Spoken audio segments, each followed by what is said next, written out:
Les gens sont persuadés que le prestige apporte le profit. Je mets en banque que ce que je suis prêt à perdre. Tu peux faire ce que tu veux, tu auras toujours 1% des mecs qui auront quasiment tout. Si tu printes, je sais pas, 3-4 millions par jour, qu'est-ce que t'en as à foutre d'acheter une Patek? Tout comme toi, t'en as rien à foutre aujourd'hui de voyager en business. Je pense que ce qui est compliqué, c'est de réussir à faire croire à tes gamins que t'es pauvre pour qu'ils aient la dalle. Moi, ma contribution à la France, là je parle français, je contribue au rayonnement de la culture française, merci, s'il vous plaît.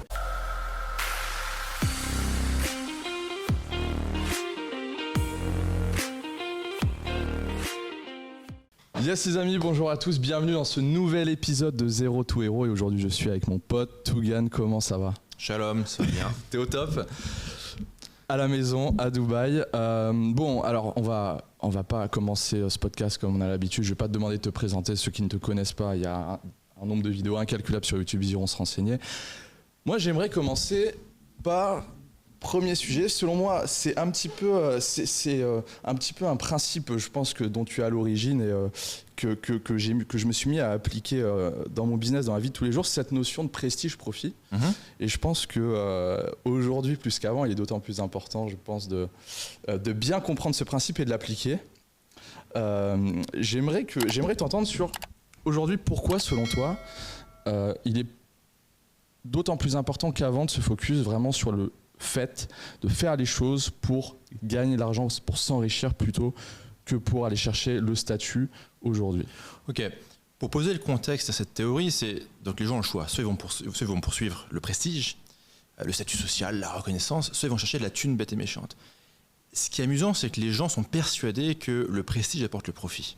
Ils sont persuadés que s'ils font les mêmes universités que tout le monde, les mêmes grandes écoles, qu'ils vont bosser chez Google, Goldman Sachs, McKinsey, ils vont avoir de la thune. La réalité, c'est qu'à la génération avant nous, ça marchait. La génération de nos parents, ça marchait. À notre génération, c'est pas le cas. Et donc, en fait, les gens prétendument intelligents, donc on va dire, c'est pas les bas QI en hyperventilation, c'est les hauts QI aveugles sans leur canne, aussi en hyperventilation, ils vont se ruer vers ça en se disant, à la fin, après avoir fait la pute dans un grand groupe pendant 20 ans, j'aurai le prestige et le profit. Et l'ironie, c'est qu'ils ont ni le prestige, ni le profit. Alors que le mec qui se dit ok, moi je vais faire de la thune bête et méchante, je juste fais du pognon sur internet, je m'en bats les couilles, je fais du drop dégueulasse, je fais de l'infoprenariat dégueulasse. Lui à la fin il a X millions, prochain bull market il prend ses X millions, il en fait 20, 30, 40, 50 et bizarrement il finit avec et le profit et le prestige. Parce que dans notre société, une fois que t'es pété de thunes, bah, bizarrement on te respecte. Voilà. Après la logique finalement de prestige, c'est une logique de mimétisme, tu fais comme les autres. Donc c'est une logique de concurrence.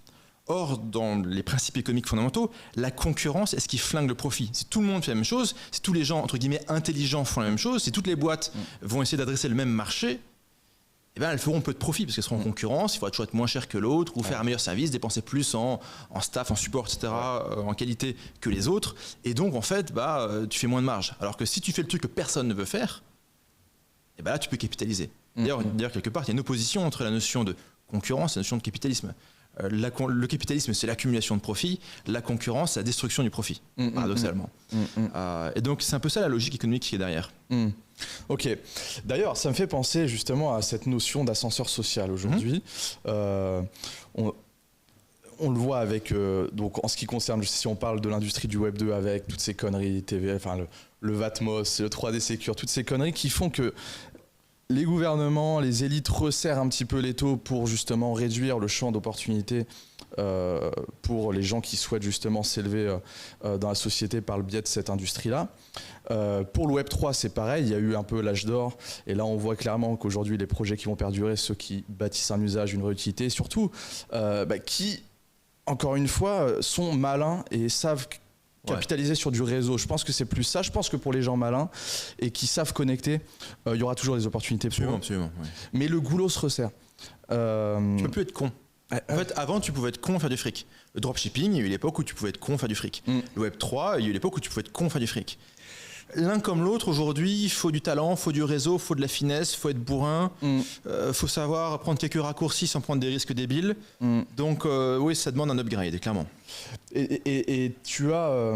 alors, moi, ces entrepreneurs-là me fascinent, bien que je ne voudrais pas de faire de cette situation. Moi, j'appelle ça les entrepreneurs trendy. Tu vois, c'est par exemple l'exemple des e-commerçants et dropshippers qui, à la vague des NFT, boum, en une semaine, les mecs, ils ont mobilisé une team, ils ont fait le concept, ils ont brandé le truc, ils ont lancé. Donc, tu vois, c'est des mecs qui font des coups. Toi, tu te situes plus comment? Moi, je suis plus du côté des gens, tu vois, qui bâtit. J'arrive pas à voir les opportunités en une semaine, tu vois, à saisir un truc, puis à faire des coups par coup, tu vois ce que je veux dire? Quelle est ta vision par rapport à ça? En fait, moi je pense qu'on n'est pas obligé d'avoir une vision dichotomique. C'est pas genre, soit je fais de la régularité du process et du compound, soit je fais des coups. C'est un peu, t'as la pilule rouge, pilule bleue, personne n'a dit que t'as pas le droit de prendre les deux, si tu veux. La question qu'on peut se poser, ou que les gens qui nous écoutent peuvent se poser, c'est quelle est la configuration professionnelle que je peux créer, dans laquelle je peux bénéficier des deux? Je te donne un exemple. Moi, est-ce que j'ai envie de faire des coups dans le Web 3? Non. Est-ce qu'il y a des gens qui ont envie de faire des coups dans le Web 3 qui me contactent tout le temps? Oui. Et du coup, moi, mon travail, c'est toujours le même. Mon travail, c'est de prendre des trucs qui marchent moyennement et faire en sorte que ça prenne du cash. Grosso modo, mon job, c'est ça. Ça fait 10 ans que je fais ça. Mon job, c'est je prends un truc qui marche à peu près, je prenne du cash avec. Et on me paye très cher pour ça. Bah, ces mecs-là, ils viennent me voir, mais quelque part, mon process est toujours le même. Mon job au jour le jour est toujours le même. Et donc quelque part je bénéficie des coûts sans avoir une logique de vas-y je cours dans tous les sens, de trucs à la mode, à la mode. C'est je suis un optimisateur et les gens viennent me chercher pour ça. Donc en fait il y a une configuration professionnelle où tu peux avoir entre guillemets la meilleure des deux mondes. Ça demande de se positionner. Et d'ailleurs ça demande peut-être aussi d'aller bâtir des compétences réelles qui sont désirés dans le Web 2, le Web 3, dans l'e-commerce, dans les tunnels de vente, dans les tokens, dans les NFT, dans la DeFi, et dans tout ça, quoi. Bah justement, on en vient, pour rebondir sur cette notion d'ascenseur social, selon toi, quelles sont, je veux dire, les compétences clés intemporelles qui fonctionnaient il y a 10 siècles, qui fonctionnera encore dans 10 ans, qui sont nécessaires et qui, quelle que soit la conjoncture économique, sociale, etc., fera que tu t'en sortiras, quoi. En fait, avec l'arrivée de l'IA, ça change pas mal de choses. Ça rebat les cartes. Toutes les années précédentes, je disais, si t'es un bon marketeur, t'es tranquille. Si tu sais vendre, tu sais marketer, tu sais structurer une offre, tu sais te vendre toi, c'est bon. L'IA est en train de changer quand même la donne. Je pense que si tu comprends la psychologie humaine, plus que le marketing ou le copywriting, mais vraiment piger, ok, l'humain, comment il fonctionne. Je donne un truc un peu bizarre comme exemple, mais je trouve fascinant. Moi, j'ai beaucoup étudié Epstein comme personnage, certes abject, mais je trouve ça fascinant en fait. Comment ça c'est possible en fait? Comment ce mec c'est possible? Comment cette réalité-là est possible? Alors certes, peut-on dire qui a construit cette réalité, mais et le type en fait, son obsession c'est quand il rencontre un type, il se dit c'est quoi le désir secret et profond de ce type? Pas forcément sexuel, juste c'est quoi ce qu'il veut par-dessus tout. Et par exemple, il y a plein de gens très riches qui adorent être en proximité de génie. D'un point de vue scientifique. Donc lui, qu'est-ce qu'il fait? Il fait des dons à Harvard, MIT et compagnie, des dons significatifs pour avoir accès à ces génies qui ont besoin de fonds pour se financer. Après, il y a des grands entrepreneurs plus ou moins shady ou des financiers, etc., plus ou moins dark, qui eux sont très désireux d'être assis à la table de ces gens-là, de ces gens brillantissimes, des prix Nobel, etc., parce que c'est leur kiff, quoi. Ça les fait triper. Bah, le mec, il comprend ça, il conçoit un système autour de ça. Encore une fois, je dis pas qu'il faut faire comme ce type, ce type est une ordure, c'est de pire sur Terre, mais c'est intéressant. Donc, piger l'humain, piger ce que les gens veulent, soit en interaction one-one, tu vois, nous deux, l'un face à l'autre, soit one to many, donc en gros, tu vas vendre un produit à beaucoup de gens. Ça, je pense que ça reste pertinent. Et là, je peux renvoyer tout le monde vers le bouquin Influence et manipulation, le classique. Il y a tout là-dedans. Il faut l'avoir lu, quoi. D'ailleurs, dans ce concept justement de piger les gens, est-ce que avant de lancer, je veux dire, un business, une offre, un programme, peu importe, tu fais genre un questionnaire, tu sondes, je veux dire, les gens et tu construis en fonction de ce que te dit ton audience ou pas? Moi, j'ai passé 5 ans dans le cerveau du gilet jaune, regarder toutes leurs vidéos, leurs trucs, je recommande d'ailleurs Jimmy Patin. C'est le meilleur gilet jaune du game. Le mec, il tire la gueule tout le temps. Il y a à mourir de rire. Donc oui, il faut passer du temps dans le cerveau du prospect. Et d'ailleurs, le mieux, c'est de parler au prospect. Le mieux, c'est juste, tu prends le téléphone, tu parles au mec, et t'apprends tellement plus de trucs comme ça. Et c'est... Donc piger l'humain. Piger l'humain, peu importe l'IA, ce qui se passe, je veux dire. Après, encore une fois... c'est pas... Je veux dire, oui, je pense que déjà... Après, tu as des personnes qui, de nature, la persuasion, l'influence, c'est pas forcément quelque chose qui, de prime abord, je veux dire, plaît, ou où il y a des gens qui ne veulent pas du tout, qui sont plus des profils tech, geek, machin. Pour ces gens-là, selon toi, qu'est-ce qui pourrait faire tu vois? Si tu veux, la question de... Est-ce que c'est... En fait, sinon, la question, c'est est-ce que c'est inné ou acquis? Oui. Et si c'est l'acquis, à quel point c'est compliqué? Ouais. Tu sais, enfin, tu prends... Déjà, juste, il y a une grosse part d'inné dans la persuasion, dans la manipulation. Oui. Le gamin, il est programmé génétiquement pour manipuler sa daronne pour attirer l'attention et les ressources. Carrément. Ok. Après, ça s'apprend, quoi. Donc... En fait, c'est un peu dire, ouais, mais moi, j'ai pas envie de me faire chier à apprendre une compétence. Ok, va te faire foutre, quoi. Tu vois, genre, crève, quoi. Et surtout les développeurs, putain, avec GPT et compagnie et l'IA, je pense que là, la Fiesta a facturé 1000 balles la journée pour pisser du code, ça va s'arrêter rapidement quand même. C'est très bien. Même dans le Web 3, tu penses? Il fallait que ça cesse, bien sûr. Ouais. En fait, dans le Web 3, tu auras des solutions no-code qui vont arriver. Genre au hasard, site.xyz sur lequel je travaille, tu drag and drop, tu crées un token, tu crées de la DeFi, tu crées la DApp qui va avec.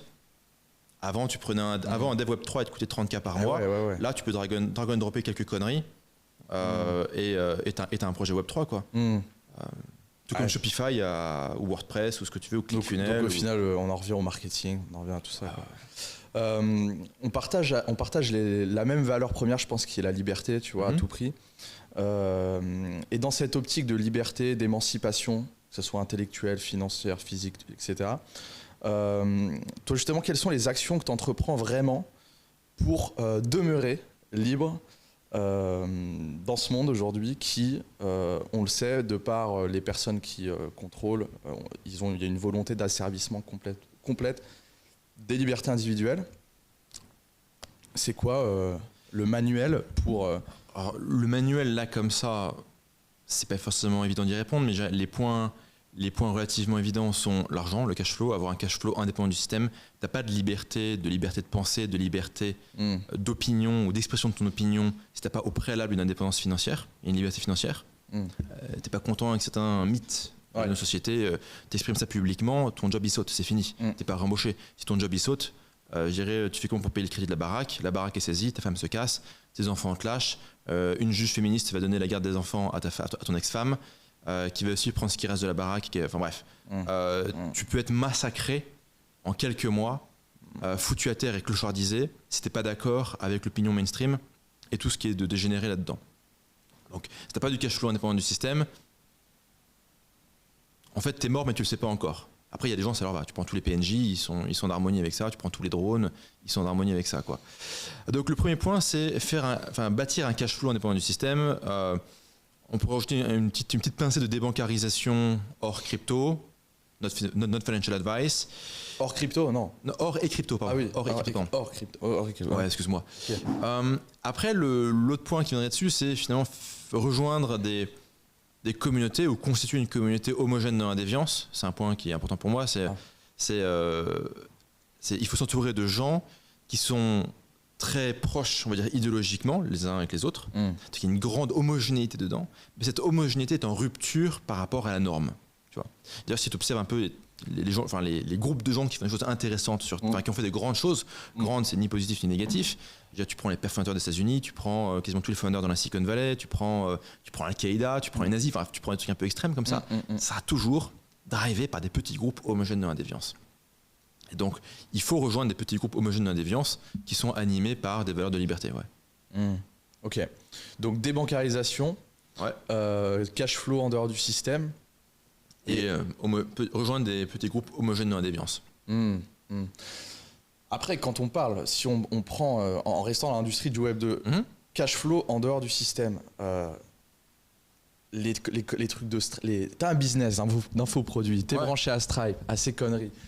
Est-ce qu'on peut vraiment considérer que c'est du cash flow qui est indépendant? Parce qu'au final, t'es tenu par les couilles par des entités qui ont un monopole quand même gigantesque.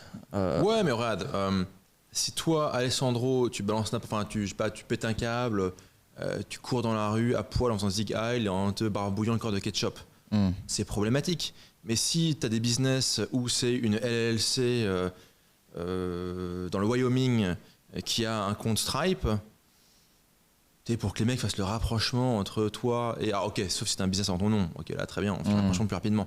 Et si tu veux, tu sautes pas si facilement que ça. Puis tu as différentes sociétés, différents processus de paiement. C'est comme tout quoi. Plusieurs passeports, plusieurs processus de paiement, plusieurs sociétés, plusieurs comptes en banque, plusieurs pays, plusieurs... Enfin, t'es sûr, je dirais, le kit de l'individu souverain de base quoi. Ah oui, après c'est comme tout, on emprunte des routes et on respire le même air que les autres. Bon, très bien, mais enfin, tu vois, on compose avec la réalité. Ouais, c'est... Il y a quand même, puis c'est quand même assez sidérant de voir aussi à quel point que ce soit, tu vois, même pour les cryptos, tu vois, les actions, les lois, les réglementations qui sont entreprises pour l'instant, étant donné que c'est des lois qui sont pensées par des mecs qui ne connaissent absolument pas le milieu, des boomers ou des pré-boomers, ils prennent des décisions qui sont complètement débiles, inappropriées au contexte, et du coup en fait on se rend compte que nous qui sommes la tête dans le guidon, qui bâtissons dans ces industries-là, on a quand même une longueur d'avance qui est facile à maintenir en fait. Je te donne un exemple. Moi j'étais allé voir, je crois que c'est pas McKinsey, enfin c'est des enculés comme ça, ou Deloitte, ou je sais plus tout, un truc comme ça, pour gérer la comptabilité, optimisation fiscale, parce que j'ai plusieurs business, plusieurs pays, je vivais entre plusieurs pays, c'est un peu galère. Et c'était il y a 4 ans. Okay. Les mecs ignoraient l'existence de l'infoprenariat, ignoraient l'existence des business en ligne, ignoraient l'existence du dropshipping. Ils ignoraient ça en fait. Les mecs ne connaissaient pas. Ils sont aux entrepôts, il n'y a pas d'entrepôt. Ils sont au bureau, il n'y a pas de bureau. Ils comprennent pas en fait. Ouais. Et ces mecs-là ont 5 ans d'avance, voire 10 ans d'avance sur le gouvernement. Je suis pas en train de dire les mecs YOLO, on fait n'importe quoi, on fraude, etc. C'est pas ce que je vous dis. Je vous dis juste que les mecs, enfin, je dirais les insiders de l'optimisation, les McKinsey et compagnie, ont 5 ans de retard sur la réalité et ils ont 5 ans d'avance sur le gouvernement. Donc le gouvernement a 10 ans de retard sur la réalité. Encore une fois, voilà. Pas une invitation pour foutre le bordel, ne foutez pas le bordel, tôt ou tard on viendra vous chercher. Mais voilà, je dirais la marge de manœuvre, elle est grande. En fait, le truc, tu vois, c'est comme les mecs qui flippent et qui font putain, ils vont contrôler les cryptos.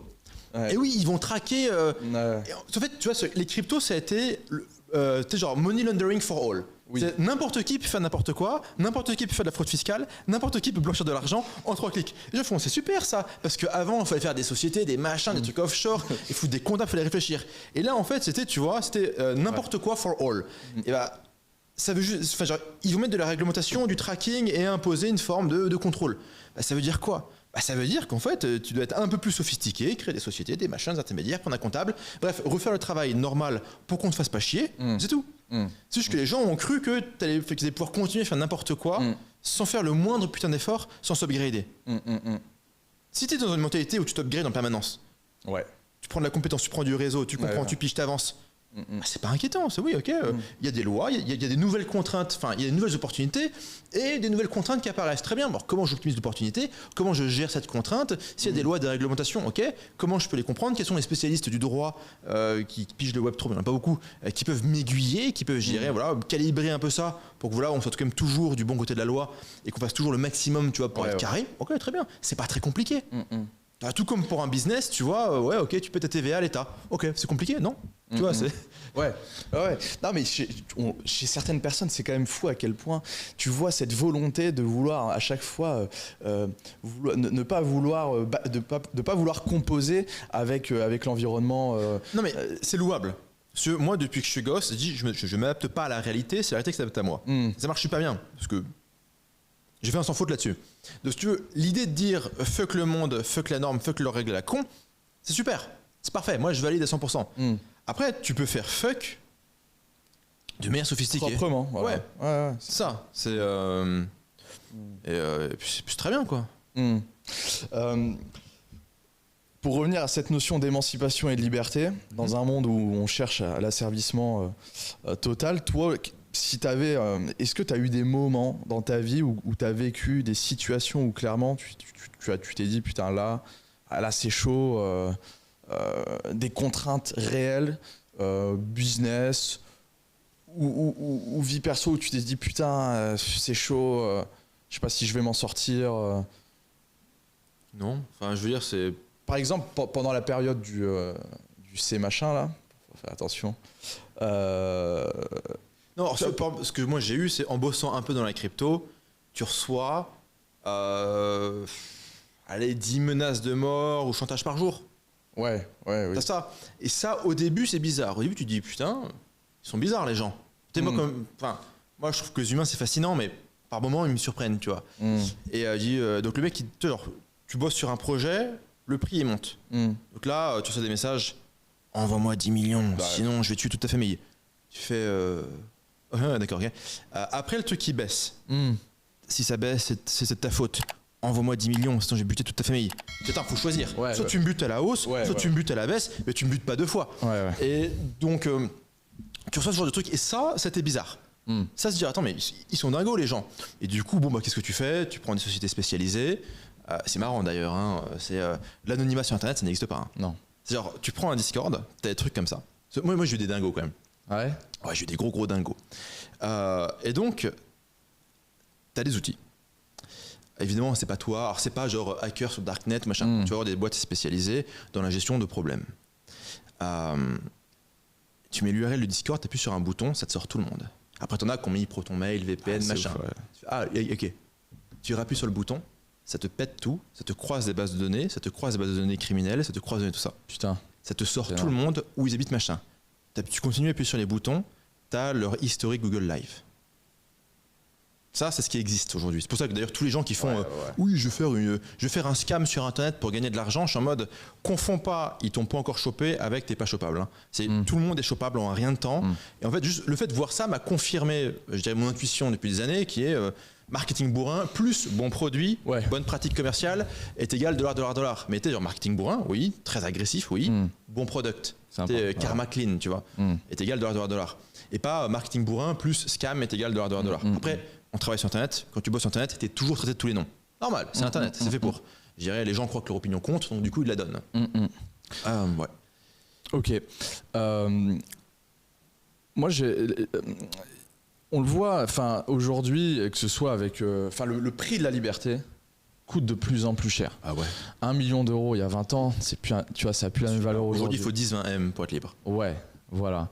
Donc ma réflexion là-dessus justement, c'est de se dire, est-ce que du coup ça vaut vraiment le coup d'être en mode small business, tu vois, parce qu'on dit oui, liberté géographique, liberté temporelle, je me mets sur le web, je vends de la presta pour gagner mes 2, 3, 5, 10K par mois, 2, 3, 5, 10K, tu n'es pas en dehors du système.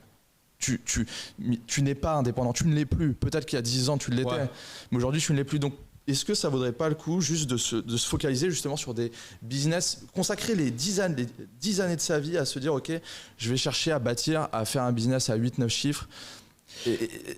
Oui, en fait, tu vois, voilà la subtilité. C'est un business à 8-9 chiffres.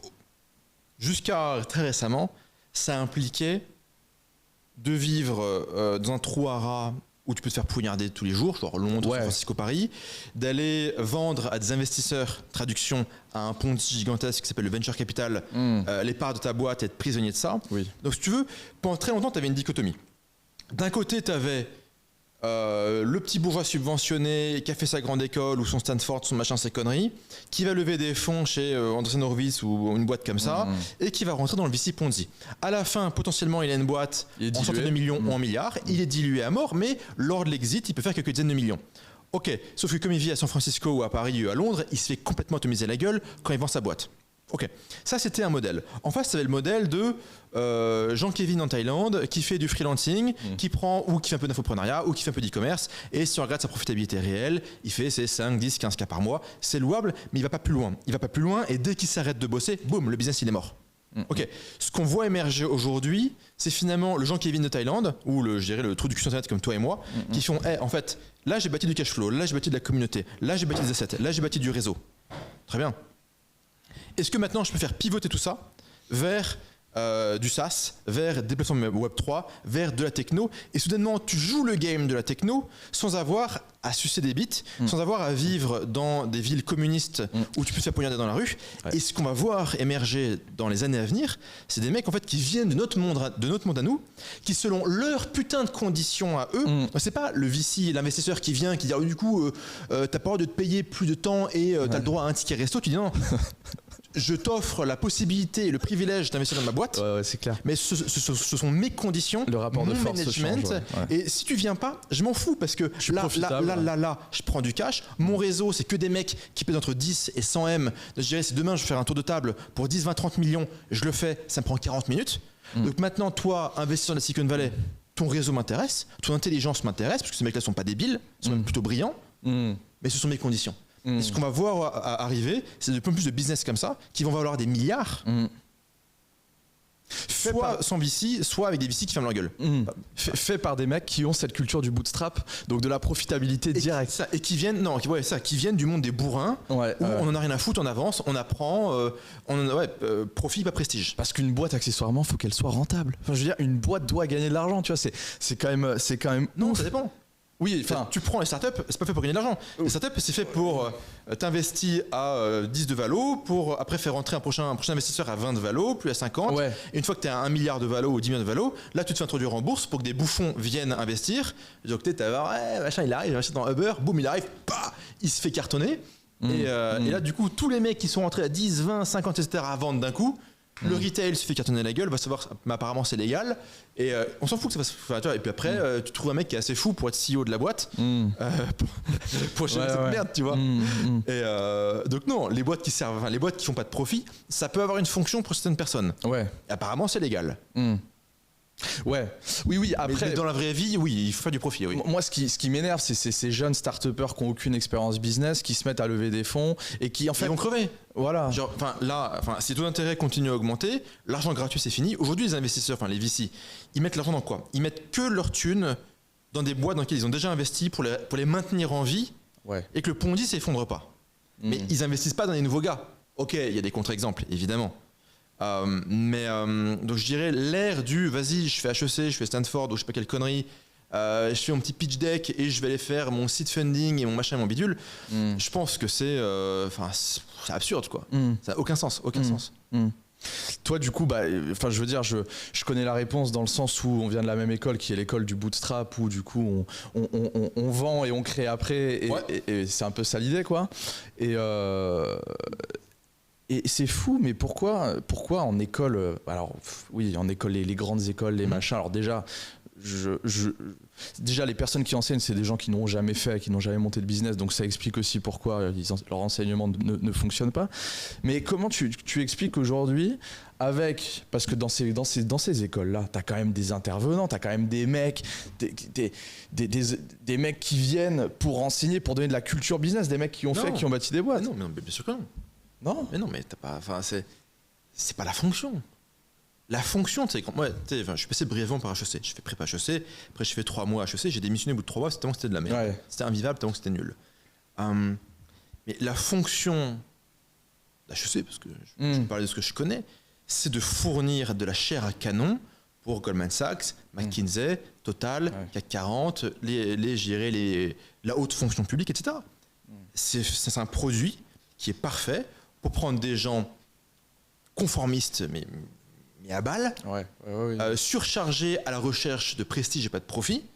C'est comme c'est que des fils à papa ou de la classe moyenne sup. Si tu veux, ils sont pas en déj de thunes, donc ils sont pas très stressés par la vie. Donc ce qui leur reste, c'est la recherche du prestige. Et ils servent à les peupler, finalement, je dirais, l'establishment et l'économie mourante du XXe siècle, subventionnée par l'État. Et pour ça, c'est un bon produit. C'est pas un produit fait pour créer de l'entrepreneuriat. C'est pas grave. Il y a plein d'autres endroits pour faire l'entrepreneuriat. C'est pas la fonction. Et tu vois, on dit ça. Tu vois, je pense que les gens le savent. Ton réseau est super important, ton network. Mine de rien, en fait, les gens, ils confondent surtout quelque chose pour moi que je trouve super aberrant, c'est que on écoute des gens qui ont fait et pas l'inverse, tu vois. Et tu vois sur Paris, t'as École 42, tu vois, de Xavier Niel, ou des meet-up de start-up de machin. Et on se rend compte, enfin moi je le vois quand je vais sur Paris, j'ai un pote qui va, mais cette fois donner des cours dans ce genre de trucs. Mais les mecs, ils passent leur temps à se branler le cerveau, ils n'exécutent absolument pas. Et il n'y a rien qui se passe, quoi. Et puis ils pensent que, tu vois, donc ils vont d'idée en idée sans jamais exécuter. Et ils pensent qu'un jour, tu vois, ils vont trouver l'idée, tu vois, alors que c'est pas ce qu'ils recherchent. Tu sais, finalement, ça fait un peu loi d'attraction, mais l'univers te donne ce que tu te demandes, tu vois. Eux, ce qu'ils demandent, c'est d'avoir l'air cool. Ouais. Ce qu'ils veulent, c'est être cool. Ouais. Ce qu'ils veulent, c'est être à la station F, dire que voilà, qu'il y a je sais pas trop qui est machin qui est là, que c'est ce qu'ils recherchent. Et à la limite, libre à eux de le faire, tu vois. Je veux dire, sinon que ça va foutre. S'ils veulent s'occuper comme ça, qu'ils s'occupent comme ça, quoi. Enfin, moi, ce que je trouve abject dans l'histoire, c'est que finalement, tous ces fils de pute-là, je dirais, vivent d'argent public. Parce que c'est la banque publique d'investissement, qui est et l'argent public, il vient d'où? Du racket de la classe moyenne, en fait. Ouais. Les très riches, ils payent pas, si tu veux. Ceux qui se font empaler, c'est la classe moyenne. Les très pauvres, ils payent pas. Les très riches, ils payent pas. Okay, il reste les mecs du milieu qui se font empaler la gueule de tous les côtés. Et finalement, c'est eux qui se font empaler la gueule de tous les côtés. Genre la boulangère, le machin, je dirais le cadre sup, mais pas encore assez sup pour être voilà. Tous ces mecs-là se font empaler la gueule pour que tu as Jean Dylan et Charles-Henri qui sortent du 16e arrondissement et qui vont jouer l'entrepreneur à la station F avec de l'argent public. Ouais, c'est abject. Mais bon, les mecs qui se font empaler, ils avaient qu'à faire la révolution. Ouais, c'est clair. Ils avaient juste à rejoindre les gilets jaunes pour faire tomber le truc. Hein. Ils l'ont pas fait. Ils ont voulu leur petit confort. Et bah, qu'ils aient se faire enculer. Tu veux des enfants, toi? C'est quoi ta vision vis-à-vis de ce que tu veux leur laisser? Tu vois, en termes. Est-ce que tu fais partie de cette classe de personnes qui ont bâti et qui se disent non, moi, la seule chose que je vais laisser, c'est des valeurs, des bons enseignements et puis ils se démerderont? J'emmerde ces fils de pute. C'est le truc du oui, moi, je veux tout donner à des fondations. Je veux tout donner à la fondation Bill et Melinda Gates pour vacciner toute l'Afrique. Genre, je veux dire, soit c'est de la corruption. Ces fondations, c'est beaucoup de corruption. Okay. Je ne citerai pas celle spécifiquement, sinon on va me trouver des pulsions suicidaires et je vais disparaître. Mais ceux qui savent utiliser, Internet, ils savent de quoi on parle. Soit c'est de l'optimisation fiscale. Tu dis, je fais don de toutes mes actions de ma billion dollar compagnie à une fondation. Et soudainement, tu vis sans profit, tu vis sans taxe. La fondation, on peut te verser un salaire. La fondation, c'est ultra opaque. Et finalement, tu peux trader, tu peux cash out, tu peux vendre tes actions de ta boîte sans impôt. Donc en fait, tout ce qui est fondation, etc., c'est de la connerie. Donc les mecs qui te font, ouais, je veux rien céder à mes enfants, bullshit. Ok, c'est que des conneries. Et je suis désolé, il n'y a aucun mal à créer une dynastie. Je vois pas le souci en fait. Enfin, je vois pas de problème, tu vois, à ce que aussi longtemps que les gamins sont pas des gros attardés, des gros teubés. Sujet en fait. Ouais, et ça, du coup, ça joue sur l'éducation. Et honnêtement, j'ai pas encore de gosses, donc je vais pas expliquer aux gens comment éduquer des gosses, si tu veux. Je pense que ce qui est compliqué, c'est de réussir à faire croire à tes gamins que t'es pauvre pour qu'ils aient la dalle. Ouais. Tu vois. Comment tu t'y prendrais, toi? Je sais pas, parce que prendre Ryanair, c'est dur quand même. Et ouais, il est là. Écoute, je sais pas. En fait, le truc, c'est j'ai pas envie de vivre comme un clochard, juste pour, tu vois, genre pour essayer de persuader mes gamins qu'on crève la dalle et qu'il faut avoir un peu. Et surtout que je sais pas si la dalle, je sais pas d'où ça vient la dalle. Tu vois, moi j'ai la dalle de fou. Mon frère, il est relax. Mon frère, il bosse il est ingénieur, il bosse dans une belle boîte, il a un bon salaire. Tu saurais expliquer ce qui a déclenché ça chez toi, cette volonté d'émancipation, liberté. Ouais. Pour moi, genre, si je prends de la thune, j'ai pas besoin de dealer avec les merdes du monde. Je me dis, ok, si j'ai suffisamment d'argent, j'ai pas besoin de dealer avec toutes les merdes du monde. J'ai pas besoin de faire la queue, j'ai pas besoin de cocher des cases, j'ai pas besoin de. On me dit, mais c'est comme ça, il faut aller à l'école. Pourquoi je vais aller à l'école? Parce qu'il faut que tu aies gagné de l'argent, ce machin. Tu sais, plus tard, pour avoir un boulot. Quoi. Et je sais pas, moi j'ai toujours voulu être libre, quoi. Et finalement, la liberté passe par entre autres, par le cash flow, quoi. Et par la thune et par la croissance, quoi. Donc je sais pas d'où ça vient la dalle. Parce qu'à l'éducation identique, on n'a pas tous la dalle en fait. Ouais. Peut-être que c'est une sorte de réincarnation et de karma, un truc comme ça. Hein. Ouais.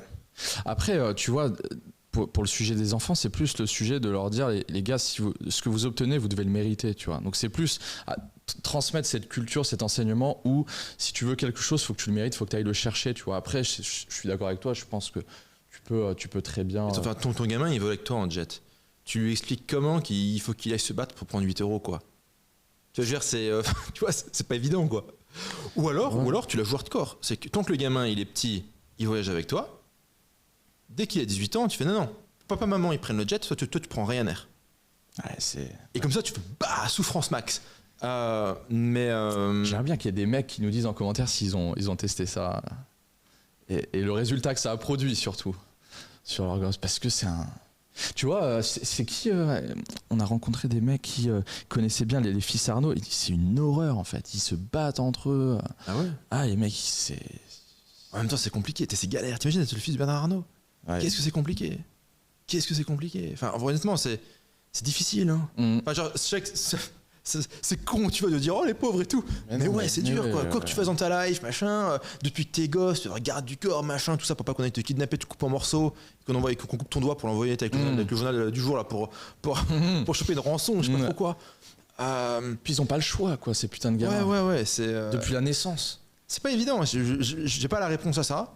J'ai pas la réponse à ça. Après, tu vois, il n'y a rien de mal, comme tu dis, à créer une dynastie, mais encore une fois, il y a cette notion où tu imposes aussi à tes progénitures une destinée qu'ils n'ont pas forcément choisie d'eux-mêmes, tu vois. Ouais, mais je vois... C'est quoi l'alternative? C'est les enfants devenaient punk à chien Bali. Je veux dire, c'est... Tu vois, je veux dire, c'est... non, j'ai pas envie d'insuffler à mes progénitures d'être des putains de branleurs et des connards, quoi. Tu vois, je veux dire, oui, tu peux être spirituel et DJ. Non, on va te faire foutre. Oui. Genre, tu vois... Oui. Il y a un moment donné... Non, parce que va te faire foutre parce que ce que tu vois pas, enfin, comme si je parlais à mon gamin, c'est... Si t'existes, c'est parce que pendant des putains de générations, depuis qu'on est du phytoplancton, si on croit à la théorie de l'évolution...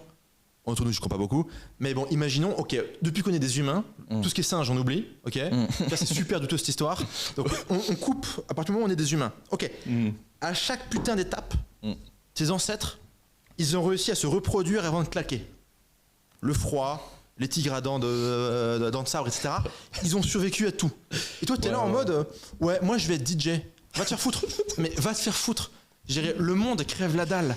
Ouais. Genre, en fait, c'est... Il fut un temps, peut-être, je sais pas, entre les années 60 jusqu'à fin années 90, en Occident, tu pouvais être dans la classe moyenne, être un branleur, avoir un boulot, pas trop pousser, pas faire d'efforts, et vivre dans une relative prospérité, dans une relative sécurité, dans une relative démocratie. C'est fini. C'est fini. Je dirais, t'as les ultra riches, et t'as les mecs qui crèvent la dalle. Dans le tiers-monde, ou le quart-monde, ou le monde en développement, ou même à Bali, ils ont compris. Ok. Chez nous, on croit qu'en fait, tu as ce truc alternatif qui est au milieu, où tu peux être un branleur, où tu peux ne pas savoir te défendre, te battre, aller à la guerre, j'irai chasser, aller buter de mammouth pour manger, collectivement ou individuellement, et que ça va passer. Mais ça va pas passer. C'est fini, ça. Ça va pas passer. Donc, soit tu es celui qui se dit, ok, on se chauffe, on va aller buter un mammouth, soit tu es le mec qui se fait bouffer par le tigre à dents de sabre.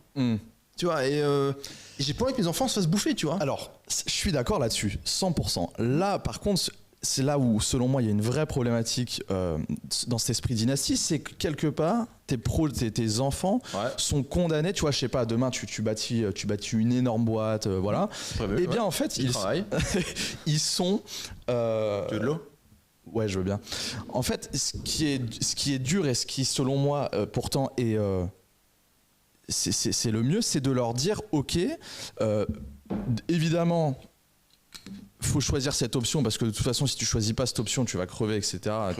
Qui puissent clairement identifier et prendre conscience que le monde tel qu'il est, mais de leur dire écoutez voilà, papa il a construit telle boîte, mais toi tu peux construire tu peux construire aussi ta propre boîte, t'es pas obligé de devenir mon prochain héritier CEO machin. Pas de souci. Mais de toute manière c'est la vie qui va s'en charger. En fait, ce qui rend possible les dynasties, et j'ai la transmission du patrimoine sur des générations, c'est l'absence d'innovation. Si le monde n'est pas en innovation, et qu'il n'y a pas un barbare qui vient défoncer la boîte à papa, moi celui que j'adore, c'est le fils de pute qui possède G7. Tu sais, la marque de taxi. Ah oui. Le mec, je t'explique. Oui. Alors le pitch du mec c'est super. Le type, donc son père était proche de Mitterrand, donc il a récupéré et puis créé Canal+, c'est un machin. Donc ils ont Canal+, et ils ont les taxis. Donc ils ont un business de rente et un business de rente, et milk les mecs. Et limite la même année, non pas la même année, genre, enfin Netflix est monté en popularité autour des années 2009, 2008, c'est vraiment take off, tu vois. Et t'as Uber qui débarque. Le mec se fait sodomiser. C'est salut. C'est que certes, ton papa était proche du pouvoir, donc de manière un peu opaque, la famille est devenue très riche. Certes, t'as hérité de tout ça, et t'as dû faire aucun putain d'effort dans ta vie. Mais il y a un truc qui s'appelle la libre économie de marché et l'innovation qui vient toquer à ta porte pour violer ta famille. Et bah voilà. Et donc, si tu veux, même la notion dynastique, si elle n'est pas schumpeterienne en mode les mecs, on se réinvente et on va chasser du mammouth, fondamentalement, ça marchera pas. Tu vois, même même Google se fait sodomiser en ce moment. On peut dire, attends, t'es le fils du mec à Google, t'es bien. Ouais, peut-être pas en fait, hein. Parce que moi, Google, j'utilise plus. Hein. Ah ouais? Tu utilises quoi? ChatGPT. Ouais. En fait, soit je demande à ChatGPT, soit si c'est après 2021, je demande à ma communauté. Ah oui. Ou à AutoGPT. Mais AutoGPT, il part trop en couille, donc il n'est pas encore au point. Donc au final, tu commences déjà à te tâcher, toi. Il y a une notion moi que j'aime beaucoup et je pense que tu adhères aussi à ça, cette notion de se créer une sorte de vie antifragile, tu vois. Ouais. Et l'une des choses, selon moi, qui fait que de toute manière tu peux vivre, tu peux tout perdre. Si tu as cette chose-là, tu peux absolument tout reconstruire de zéro. C'est une communauté. Tu vois. Toi aujourd'hui, à quel point, si tu veux, t'en fais un cheval de bataille, un focus, et pourquoi tu penses que c'est important? Si tu veux, moi, la notion de communauté, j'ai eu du mal parce que je suis un peu autiste. Et donc les humains qui sont là, qui communiquent entre eux, qui font des choses. Leur vendre des PDF, c'est une chose. Pendant longtemps, je dis ok, je prends l'humain, je comprends l'humain, je comprends les gilets jaunes, je lui vends un PDF. Ça, je comprenais assez bien. Cette notion où les mecs, ils sont entre eux, ils font des choses, c'est fascinant. Hein. J'ai un peu du mal, mais effectivement, c'est un asset. C'est que s'il y a des gens qui ont un lien avec toi et en plus un lien entre eux, juste que des gens qui t'écoutent, c'est pas une communauté, c'est une audience. Ça peut être des fans, c'est pas une communauté. Une communauté, c'est que les gens arrivent à créer du sens et du lien entre eux et que le tout excède la somme des parties. Et ça, effectivement, si tu arrives à créer cette dynamique, c'est un asset professionnel qui te rend difficile à buter. Donc, voilà. Après, moi, je l'ai fait un peu naturellement parce que j'aime bien enseigner, quoi. Même si demain, j'étais multimilliardaire. Tu le ferais si t'étais pas payé. J'enseignerais, quoi, ouais. Et je le ferai payer comme je fais payer aujourd'hui. Parce que c'est ceux qui payent et qui suivent, quoi. Les gens ne suivent pas ce qui est gratos. Même si je suis multimilliardaire, les RX, ça serait toujours payant, quoi. Les RX, c'est mon programme où j'enseigne des trucs. Si tu avais la possibilité de... je vais t'emmener là-dessus aussi. Au niveau des monnaies fiat, tu vois, on voit ce qui se passe avec le dollar, tout ça. Ah ouais. Si tu avais la possibilité d'avoir... alors, oui, après, on ne respecte pas ce principe de diversification, mais si tu avais la possibilité d'avoir toute ton économie, toutes tes sociétés qui gravitaient dans l'écosystème crypto et ne plus avoir, si tu veux, de fiat. Ouais. Je prends.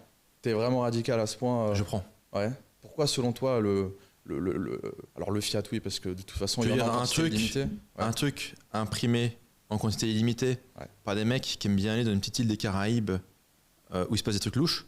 Tu me dis, genre, est-ce que je veux travailler pour accumuler ça? Ça m'intéresse pas. C'est de la merde. Non, mais moi, tu sais, genre... je sais plus à qui j'ai piqué cette phrase, mais je mets en banque que ce que je suis prêt à perdre. Yes. Tu vois, genre, j'ai jamais plus d'1 million en banque. Je touche pas cette merde, quoi. Tu vois, je suis pas dingue, quoi. Non, je préfère avoir des actifs. Je préfère avoir des actifs, des business, même de l'immobilier. Je suis pas fan de l'immobilier, mais j'ai fini par acheter de l'immobilier parce que je me dis, bon, il faut bien foutre le cash quelque part. Je vais pas le laisser dans une banque, quoi. Et de la crypto, ouais, bien sûr. C'est quoi ton approche, toi, aujourd'hui, sur ta... Donc, tu as tes business à cash flow. C'est quoi ta philosophie d'investissement à titre personnel? Ta répartition d'assets, comment tu t'y prends?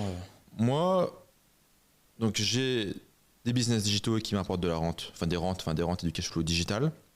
La fiat? En fiat. Que je vais foutre. J'en fous une partie en blue chip crypto. Donc Bitcoin, Layer 1, un peu de Layer 2. Ok. Je réfléchis pas, je prends un peu de tout. Je suis pas là en mode oui, plus Arbitrum, mon machin. Rien à foutre. Exchange ou non, ouais, ça m'insulte pas, quoi. Enfin, super. Oui, d'accord. J'ai fait 20 minutes de taxi pour venir, respecte-moi un peu, quoi. Ouais. Tu traites pas? Non, je traite pas, je fais rien de tout ça. J'achète et j'attends. Si je peux stacker de manière relativement clean et DeFi, pourquoi pas. J'en fous une partie là-dessus. Parce que bon, argent gratuit. Après, le reste de la thune, je le fous dans un truc chiant qui rapporte moins de cash flow. Genre, typiquement, je le fous dans de l'IMO. Ouais. Si les actions se font bien démonter leur mère, acheter des trucs à des actions qui versent du bon dividende, pourquoi pas. Après, je suis tellement biaisé et anti-système que j'ai beaucoup de mal à me dire que je vais acheter ces merdes-là. Mais bon, je commence à me dire, ouais, ok, peut-être aller prendre un peu de trucs, action McDo, tabac, des trucs un peu intéressants, quoi. Bien jouer sur les bonnes addictions bien dark des humains, quoi, parce que ça, à la limite, c'est parti pour durer. Pourquoi pas. Et si tu veux, à la toute fin de ça, genre les gains, donc la rente digitale se fout dans de la rente un peu plus traditionnelle. Ouais. Et ce qui sort de là, éventuellement, je fais le guignol avec, j'achète des conneries. T'investis pas dans les startups ? Je l'ai fait une fois ou deux, mais non, je trouve que c'est trop. Il y a un peu un côté shiny object syndrome, quoi. T'as l'air super intelligent quand tu le fais, mais c'est un truc où. Enfin, j'investis dans mes startups à moi, quoi. Tu vois, à la limite, si je investis dans une startup, bah, j'investis dans les miens. Okay. Je vais pas les parier sur un mec que je connais à moitié. Je l'ai fait une fois ou deux, franchement, c'était une perte de temps. Et au final, j'ai envie de gérer la boîte du mec à sa place tellement que je comprenais pas ce qu'il faisait et je me foutais sur la gueule avec les gens, quoi. Donc, non. Enfin, si je investis dans une boîte, j'investis dans la mienne. Ok. Je vais pisser. Ok. Je t'autorise. Merci. Lève-toi et marche. Là, il y a du short, là. Le short, là, le mammouth, là. Chasser le mammouth, c'est populaire, ça, sur YouTube. Ah, chasser le mammouth. C'est la vie, hein, chasser le mammouth.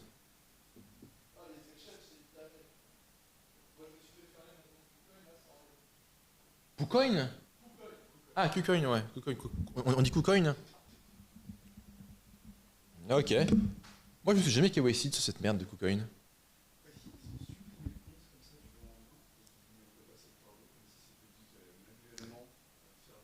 C'est pourquoi ?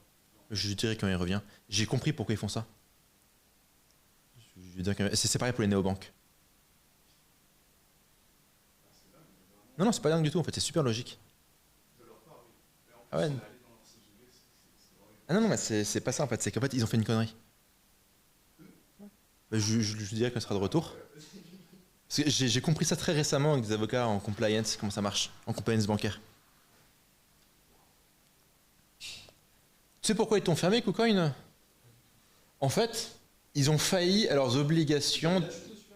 Ah ouais, mais ils ont failli à leurs obligations de AML KYC. Non, mais ils ont failli quelque part. C'est pareil pour les néobanques. Tu sais, les néobanques qui ferment du jour au lendemain. En fait, ils ont failli à leurs obligations. Et alors maintenant, soit ils font l'effort, mais ça ne règle pas le problème qu'ils ont failli pendant des années. Donc en fait, limite, toi, tu te dénonces. Et en fait, eux, ils prennent une amende, mais hallucinante. Soit ils font tout disparaître.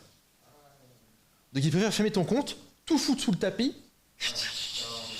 et espérer que pendant des années, il ne se passe rien, et que peut-être que dans 3 ans, 4 ans, 5 ans, oh oui, mais le compte de M. Lambert, il y avait un souci. M. Lambert, c'était il y a longtemps, ça a beaucoup changé, etc. La veille, j'avais investi sur un jeune token dans un DeFi que j'avais acheté, c'est peut-être ça.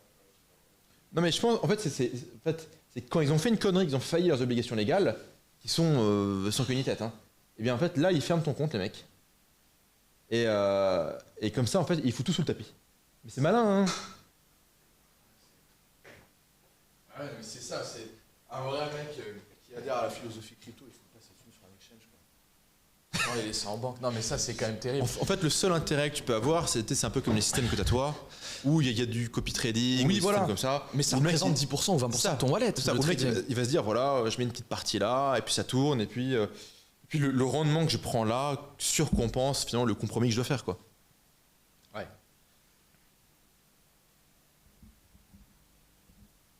Ah ouais, on va parler de ça. Alors, ouais, moi je voulais qu'on te poser cette question. Selon toi, est-ce que, parce qu'on le voit, t'as vu, il y a eu l'affaire Dalai Lama, les conneries de pédophilie, de machin. Oula. Attends, ça faut pas. Si je sors ce mot, c'est. De toute façon, c'est déjà mort. Hein. Bon, ok. Dès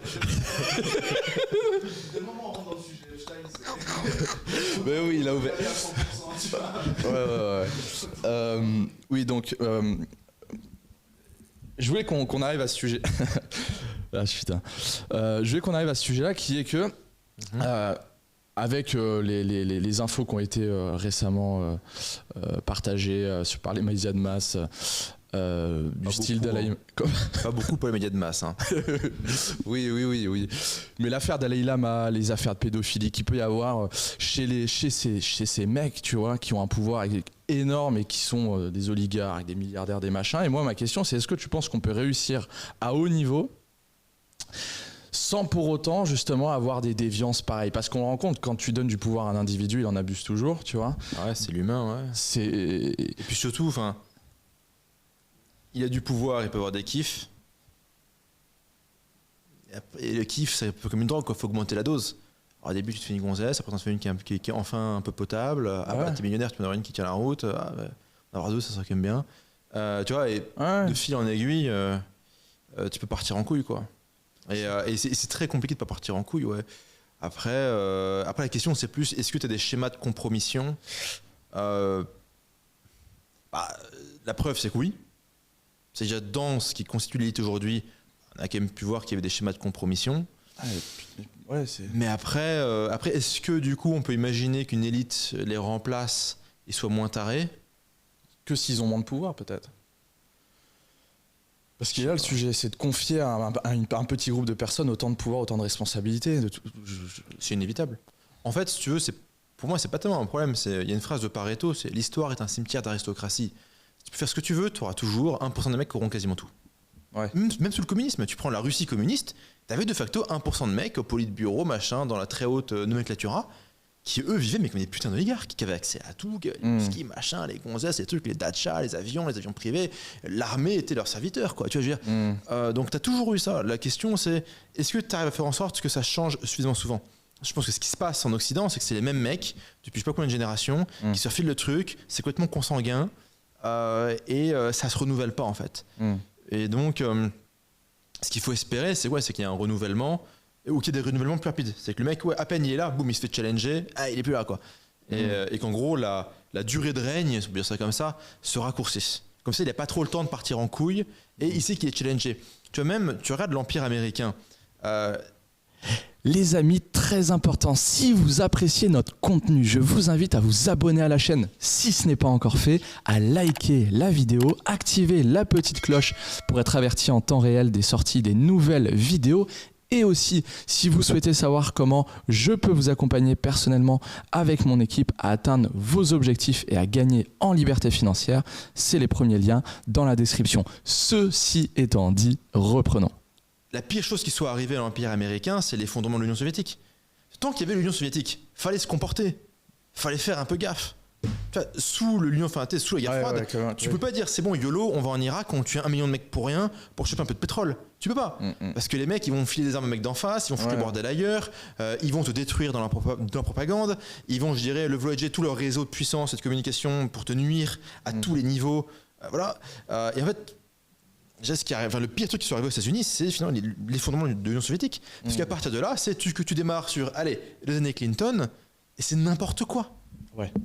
On déréglemente Wall Street, on fait que des conneries, c'est de la corruption à gogo, c'est genre l'économie n'a aucun sens, on financiarise tout, on produit plus rien. Et tu finis sur une Amérique qui a plus aucune industrie, qui ne produit plus rien, à part la Silicon Valley et quelques startups, dont le truc n'a aucun putain de sens, où tout le monde est shooté là, au fentanyl ou je sais pas quelle drogue à la con, là, que dire, les Chinois leur envoient pour rigoler, ils leur envoient TikTok et des putains d'opiacés opioïdes, je sais pas comment on dit, là, pour leur défoncer le cerveau, quoi. Et donc en fait, ce qui est important, c'est qu'il y ait du coup de la concurrence, de l'innovation et des challengers qui arrivent. Si on remplace ces tarés-là par d'autres tarés, mais que ces mecs savent que putain, si je dors trop longtemps le matin, il y a des mecs qui eux se réveillent à 5 heures pour les taffer et qui vont même défoncer. Peut-être que tu vois, ils vont se tenir correctement, qu'ils vont bosser, qu'ils vont s'assurer qu'ils font des bons produits, que ce qu'ils font est vaguement utile à un nombre assez grand de personnes pour que ce nombre assez grand de personnes ait toujours envie de les soutenir. Peut-être, ouais.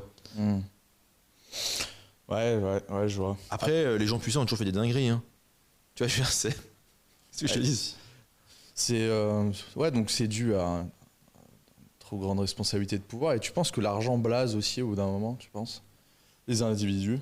Si t'en as trop. Je pense que l'argent, ça compte pas beaucoup. C'est genre, moi, la première fois que j'ai gagné 10K par mois, bon, c'était il y a longtemps, là, je me suis dit, ah ouais, l'argent, c'est bien. Tu sais, je peux aller au resto et j'aurais pas le prix. Je peux prendre l'avion et je peux aller en business. Oh, je vais pas faire la queue comme un con.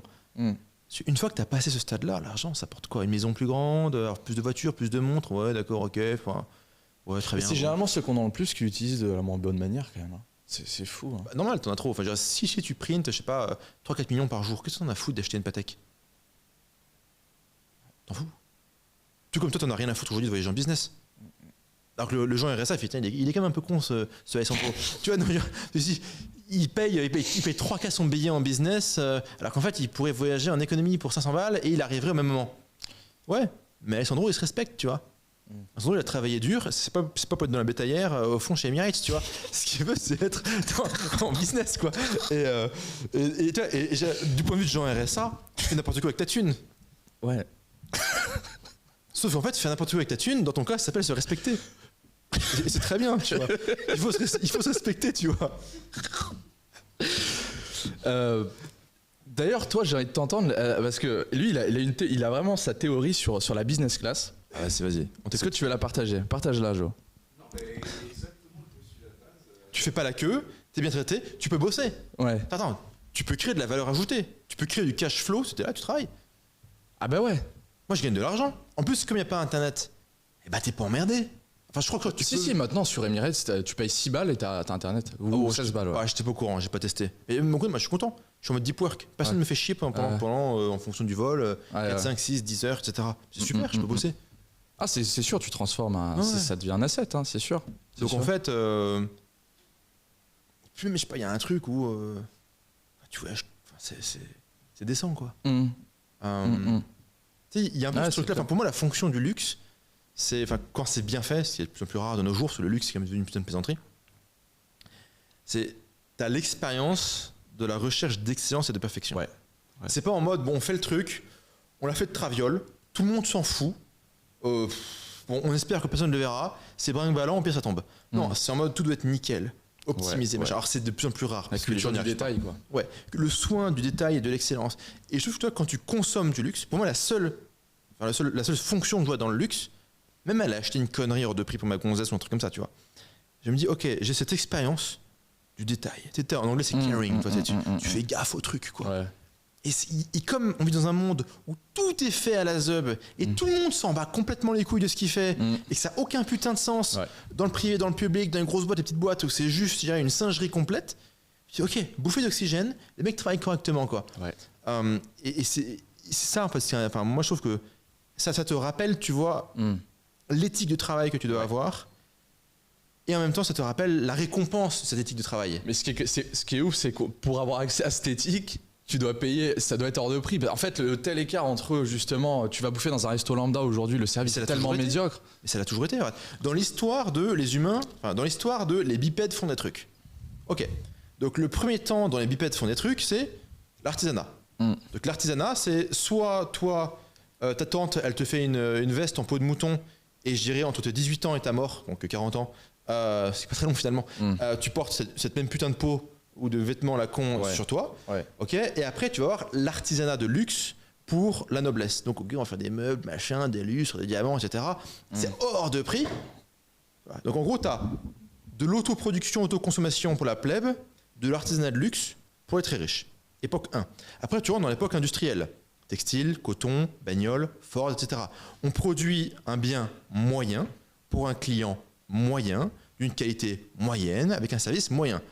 Alors, c'est pas terrible, mais avant, tu n'avais pas de bagnole, donc tu es quand même content. Après, tu as l'ère digitale qui démarre, où les boîtes qui font correctement leur boulot vont te faire, a priori, plus un service qu'un bien, d'une qualité exceptionnelle, surparamétrée pour toi, et c'est limite de l'artisanat algorithmique, quoi. Ouais. Tu vas sur Amazon, tout le monde voit une page différente sur Amazon, tu vois. Ouais. Et finalement, tu vois, c'est un peu les grands temps des bipèdes font des trucs, quoi. Et c'est vrai qu'à l'heure du digital, où finalement tout est tellement paramétré pour toi, quand tu vas dehors, ou tu vas faire la queue, enfin tu le fais pas, mais pour aller dans une administration à la con, pour avoir une grosse vache sous Prozac qui fait « Vous n'avez pas le formulaire E104, il faut aller au bureau machin ». Tu vas au bureau machin, l'autre conne, elle est pas là parce qu'il est 14h, elle a déjà pris son week-end. Tu dis « Mais maintenant jeudi ». Ah oui, c'est un long week-end pour elle. Tu fais « Ah d'accord, ok ». Elle est payée combien ? Trop. Tu vois, et là tu dis « Mais c'est pas possible ». Ouais, et en fait, c'est parce que tu viens du digital et que dans le digital, ça fonctionne à peu près correctement. Même si on se plaint tout le temps, putain, mine de rien, Stripe, ça fonctionne à peu près correctement. C'est un peu des hypocrites et des enflures, mais ça fonctionne à peu près correctement. Tu débarques dans l'administration territoriale, tu dis, mais c'est pas possible. Ils ont 80 de QI, ils sont à 2 à l'heure, ils sont flingués. Et pareil, quoi, tu vas dans les magasins, les machins, les trucs, les boîtes normales, et ça se tape le cul par terre, tu vois. Ouais. Et c'est parce qu'on vient du digital. La question, c'est est-ce que ça peut évoluer ? Ouais, peut-être. Moi, je pense qu'on va foutre de l'IA à la place de tous ces connards. Et ça va régler beaucoup de choses. Tu penses que ça va vraiment enlever ces bullshit jobs En fait, ils vont gueuler.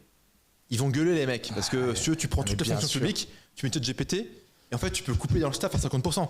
Ah ouais, c'est ça. Et donc, je pense que je suis curieux de voir comment ils vont réagir. Mais il y a un moment donné. En fait, je pense que c'est débile. Ils vont accueillir l'IA. En mode cheval 3. N'oublie pas, enfin, le cheval 3, c'est toujours présenté comme un cadeau. Attends, tu dis, j'ai un cadeau pour vous. Tiens, la grosse vache sous Prozac qui prend son week-end, là, jeudi à 14h. Sachant que quand même, elle démarre la journée à 10h30. Tu vois, à peu près, parce qu'il faut en 2 heures, bref, tu vois. Et tu vois, c'est cette connasse se dit, j'ai une bonne nouvelle. Ah, d'accord, ok. La bonne nouvelle, c'est que tu vas pouvoir rien foutre. On va utiliser GPT. Ah ouais. Elle dit, c'est super, je peux rien foutre. Déjà qu'ils foutent pas grand-chose. Oh, mais là, elle peut vraiment rien foutre. Elle peut vraiment rien foutre. Et du coup, comme ça, tu fous GPT dans toutes les administrations, les mairies, les machins. Ouais. Tu sais, tu commences par un truc pas trop compliqué, tu prends les mairies. C'est-à-dire que tu prends un DGSE, ça va être chaud, tu vois. Mais tu commences par la mairie. Quoi que le DGSE, si tu veux, bon. Bref, non, autre sujet. Et tu commences par les mairies, tu sais, les trucs un peu innocents comme ça. Tu dis, putain, en fait, tu prends toute la knowledge base de la mairie, tu la files à ChatGPT, et en fait, tu vois, au lieu qu'on t'envoie, tu prends le formulaire E104, tu vois, bureau machin, ah mais non, il faut le formulaire truc muche, et après, tu peux remplir et tamponner le E104. Tu vois, tu dis à ChatGPT, ok, voici ma situation, tu poses 2-3 questions, boum, ça fait ton plan. Alors d'abord, tu vas de là, puis là, puis là, puis là. Pour chaque étape, tu as le prérequis. Ouais. Tu sais, c'est pas je remplis le formulaire et je découvre qu'il y avait un prérequis, tu vois. Ouais. Faut donner le prompt. Ouais. Après, ça prend les heures d'ouverture des bureaux, ok, et tu as ton planning. Ouais. Tu fais, ok, ça t'imprime, tu signes là, boum, tu vas là, après tu l'amènes là, boum, boum, boum, tout est fait. Tu es pris par la main. Et après, à terme, évidemment, tu remplaces tous ces connards pour mettre des robots. Et du coup, tu prends des humains pour ce qui est pertinent. Tu prends des humains pour des flics, des infirmières, des toubibs, des soldats. Enfin, des gens qui savent, des pompiers, des trucs. T'en fais quoi de ces gens-là? Tu leur fous un revenu universel chez eux Ouais, revenu universel, story Snapchat. Non mais tu veux faire quoi avec ces mecs-là? C'est pas que je suis cynique, hein. Je veux dire, c'est pas moi qui ai inventé ChatGPT. Tu vois, c'est pas de ma faute, hein. Faut pas me jeter la pierre à moi, mais dans le fond, c'est des gens qui foutent rien, qui ont rien envie de foutre, qui ont pas envie de se bouger le cul. Élimination. Après, tu vas me dire, haute théorie, mais bon là, c'est plus dangereux sur YouTube, il y a des mecs qui ont des solutions. Expérimentation médicale, test des trucs, tout ça, tu vois. Et après, ça, voilà, moi, je m'engage pas dans cette voie-là. Je pars du principe que voilà, nos élites sont responsables et que tout ce qu'on nous fait consommer est pour notre bien, tu vois. Voilà, faut pas être parano complotiste non plus. Ouais. Mais, tu vois, mais peut-être que, tu vois, problème, solution. Ouais. Ce qui est quand même assez remarquable, c'est que quand même, plus tu avances dans l'âge, plus cette capacité d'adaptabilité, de flexibilité chez l'être humain diminue. C'est ça qui est assez ouf quand même. Faut voir. Faut se demander si c'est pas... c'est un peu comme la théorie du à partir de 20 ans, ton cerveau il se ratatine. Ouais, enfin, ça marche pour le mec qui a fait école publique, donc déjà juste le cerveau il est pas vraiment monté en puissance. Qui bouffe du contenu short toute la journée. Et après qui allait, non, parce que quand ces stats ont été faites, il n'y avait pas encore de short à l'époque. Ah oui. Et qui après a fait une fac de sociaux et est devenu prof de SES au lycée Clémenceau du 9-3, tu vois. Et c'est sûr que tu prends le cycle d'évolution et de déclin cognitif de ce gars, 1, ça monte pas beaucoup, 2, ça descend quand même très rapidement. Tu prends quelqu'un qui doit chasser le mammouth tous les jours et survivre, je pense que le cerveau, il reste actif. Hein. C'est vrai. En fait, si tu es stimulé et que tu dois évoluer, ton cerveau, il se connecte, tu vois. Ok, tu dois apprendre des nouvelles langues, tu dois chier, ton pays passe en mode guerre civile, tu dois te casser, il faut être bon en anglais, boum, ok, ça connecte des neurones. Tu dois apprendre à utiliser des technos pour brancher GPT sur je sais pas quelle merde pour automatiser un truc. Il y a des connexions qui se font dans le cerveau. Donc moi je pense que le cerveau qui se ratatine, c'est juste que les gens font des boulots répétitifs et cons. Ah, c'est sûr. T'imagines le mec qui bosse dans des bureaux? Tu t'es jamais dit que ce serait cool? Ouais. Tu vois, moi, un truc que je dois faire, c'est d'aller voir ces gens dans les bureaux. Tu vois, limite, tu vois ton CV, tu passes tes entretiens, tu vois ce qui se passe, et tu dis ok. Et tu sais, de te faire embaucher, et de passer peut-être à 1 mois, et tu t'assois, tu les observes. Tu les regardes dans leur environnement naturel. Tu vois aux after-work, ils sont là, oh c'est super, machin et tout. Moi, c'est fascinant en fait. Je pense qu'on apprendrait plein de trucs. Ah ouais? En fait, c'est un monde, c'est un monde qu'on connaît pas. T'as déjà eu un vrai boulot, toi? Non. J'ai jamais bossé. J'ai bossé dans une épicerie de thé et café et puis j'ai fait la serpillière chez Chanel quand même. C'est ça, moi j'ai fait peintre en bâtiment. Ça compte pas vraiment, tu vois. Peut-être dans un bureau rempli de PNJ qui sont là, qui font leur truc toute la journée, qui font la pause café sous le néon qui grésille. tu vois. Et dans leur tour à la Défense, de prendre le RER avec Moussa et Boubacar qui veulent les défoncer à la machette. Et à la limite, j'ai presque plus de respect pour Moussa et Boubacar parce que eux, à la limite, ils ont de la testo, ils ont une volonté de puissance et de vaincre, tu vois. Non, mais attends. Ouais, et ça, lui, il est en expansion. Et ouais. Et parlons de la testo, justement. Ok. Parce que clairement, je pense, l'une des raisons pour lesquelles la société est en déclin, c'est aussi parce que les hommes aujourd'hui ne remplissent plus clairement leur rôle naturel, tu vois, et que cette volonté de puissance et de bâtir et de construction, on l'a de moins en moins. Pourquoi ? Je pense que c'est cette volonté de chercher la dopamine gratuitement, tu vois. Ah, tu vois ça. Moi, je me demande si c'est pas, tu vois, lors des guerres mondiales, tous les mecs un peu déter, ils se sont fait buter. Ouais. Et du coup, il reste le prêtre, le postier, le député, le maire. Tu vois, il reste que les lâches, quoi. Ouais. Tu vois. Ouais. Et en fait, tu vois, on a bousillé le poulet génétique. Excuse-moi. Ah ouais, les gouvernements ont bousillé le poulet génétique. Hein. Parce que personne n'est mort pour la France. On est mort pour le gouvernement. Ouais. Juste précisons oui. Enfin, la Première Guerre mondiale, c'est une fumisterie complète. On a été butés par nos gouvernements. La deuxième, c'est quand même compliqué parce que les mecs d'en face, c'était quand même un peu des tarés. Et tôt ou tard, il fallait quand même qu'ils se calment, quoi. Parce que voilà, on peut pas juste foutre des mecs dans des trains indéfiniment, quoi. Tu vois, donc la deuxième, plus compliquée. Mais la première, aucun putain de sens. Ouais, tu sais que je crois que c'est 30 à 40% de tous les normaliens, polytechniciens, ingénieurs, etc. sont morts lors de la Première Guerre mondiale. Pourquoi ? Parce qu'un mec qui était dans une grande école d'ingénieurs était d'emblée officier. L'officier se rend en premier de la tranchée, boum, balle dans la tête, fini. Ouais.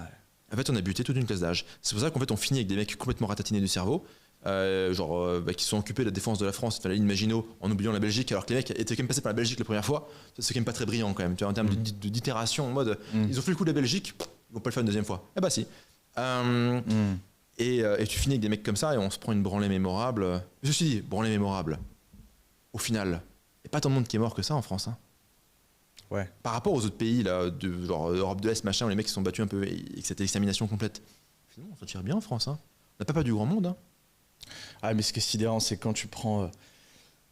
La testo, ouais. Ouais, non, mais même moi, avant d'aller sur Dubaï, là, je me baladais vite fait à Paris, pas trop longtemps, hein, vaut mieux être dans le taxi que dehors, mais ce qui est si tu ouvres la fenêtre, tu fais on remonte, vite fumé. Hein. Ça m'a l'air un peu craignos, allez, je remonte. Non, mais ce qui est terrible, c'est que c'est une poubelle, c'est clairement. C'est une déchetterie ciel ouvert.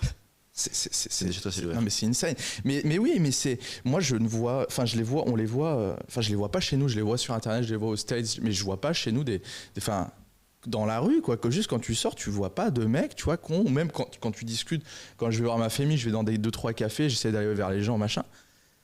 Cette volonté de construction, d'émancipation, de liberté et tout, mais putain, mais personne là, tu vois, moi, il y a que dans les commentaires YouTube, dans mon groupe Telegram, que je vois qu'il y a des gens déter, quoi. Mais dans la réalité, putain, quand je m'expose vraiment, je vois, putain, il n'y a pas de gens qui veulent s'en sortir, tu vois, ou font preuve d'initiative. Et tu penses qu'ils n'ont pas envie de s'en sortir parce qu'ils ont abandonné ou parce qu'ils croient que le système marche et qu'il y a une forme de prospérité ? Genre, j'ai mon CDI... du coup, j'ai le droit de prendre un crédit, pas plein de gens, j'ai le droit de prendre un crédit sur 40 ans pour acheter un 2 pièces éclaté au sol dans un quartier, je cite, qui monte, parce que pendant qu'il monte, le pays entier coule, et en bas de chez toi, il y a Moussa et Boubacar qui t'ont suivi, qui sont toujours là. Mais je les aime bien, parce que ces deux-là, parce qu'à la fin de la journée, ces mecs-là, ils ont raison, et la France, c'est eux qui l'auront, en fait. Et quelque part, ils la méritent, parce qu'ils l'ont prise par la force. Et donc, t'as Moussa et Boubacar qui sont en bas de chez toi, à jouer à Call of Khalifa au lieu de Call of Duty, parce que Call of Duty, ils ont fini le jeu. Et toi, t'es là en mode, ouais, mon quartier, il monte. Il se gentrifie, je suis très heureux qu'il gentrifie parce que du coup je peux vivre dedans. Et tu fais, mais attends, mais dehors tu peux te faire décapiter ? Oui, mais ça n'arrive qu'aux autres. Ok, solide comme argumentation. Et tu vois, tu vas à l'école, ton gamin, on lui fait la théorie du genre sur iPad, quand c'est pas un drag show, des trucs comme ça. Je veux dire, c'est bizarre quoi, ça n'a aucun putain de sens. Tu payes des impôts pour un ministère de la Défense qui attaque les talibans, mais les talibans, on se défend pas, on les attaque. Ils ne sont jamais attaqués les talibans, tu vois. Où tout est, c'est orwellien, tu vois. Tout n'a aucun putain de sens. Et non, je pense que les mecs, ils sont là-dedans, ils y croient. Je pense qu'ils y croient. T'étais déjà allé sur LinkedIn ? J'y vais peu. Tu devrais. Ouais. C'est super. Tu sais, comme moi, à l'époque où je t'ai HEC, bah, tout le monde se suivait sur LinkedIn, tu vois. Parce que c'était important, parce que jeune cadre dynamique et tout ça. Et du coup, je peux les observer. Ils sont à faire des petits posts. je suis très heureux de vous annoncer que j'ai été promu, un titre complètement ronflant et complètement con, au 32e étage de la tour à la Défense, après avoir sucé mon supérieur pendant je sais pas combien de mois. Et donc maintenant, je suis payé après impôt rien, parce qu'en fait, tu n'es rien payé du tout, quoi. Tu prends quelques milliers d'euros, mais encore une fois, si 1 million, tu t'en sors pas à 3 000 euros par mois, 4 000 euros par mois, ou 5 000 euros par mois, c'est quand même compliqué. Et ils sont contents, en fait. Ils sont contents, les PNJ. Et en fait, si, je crois qu'il y a tout un monde. C'est pour ça que j'adorais les voir. Tu sais, genre, y aller, les observer, sans se faire décapiter dans la rue, tu vois.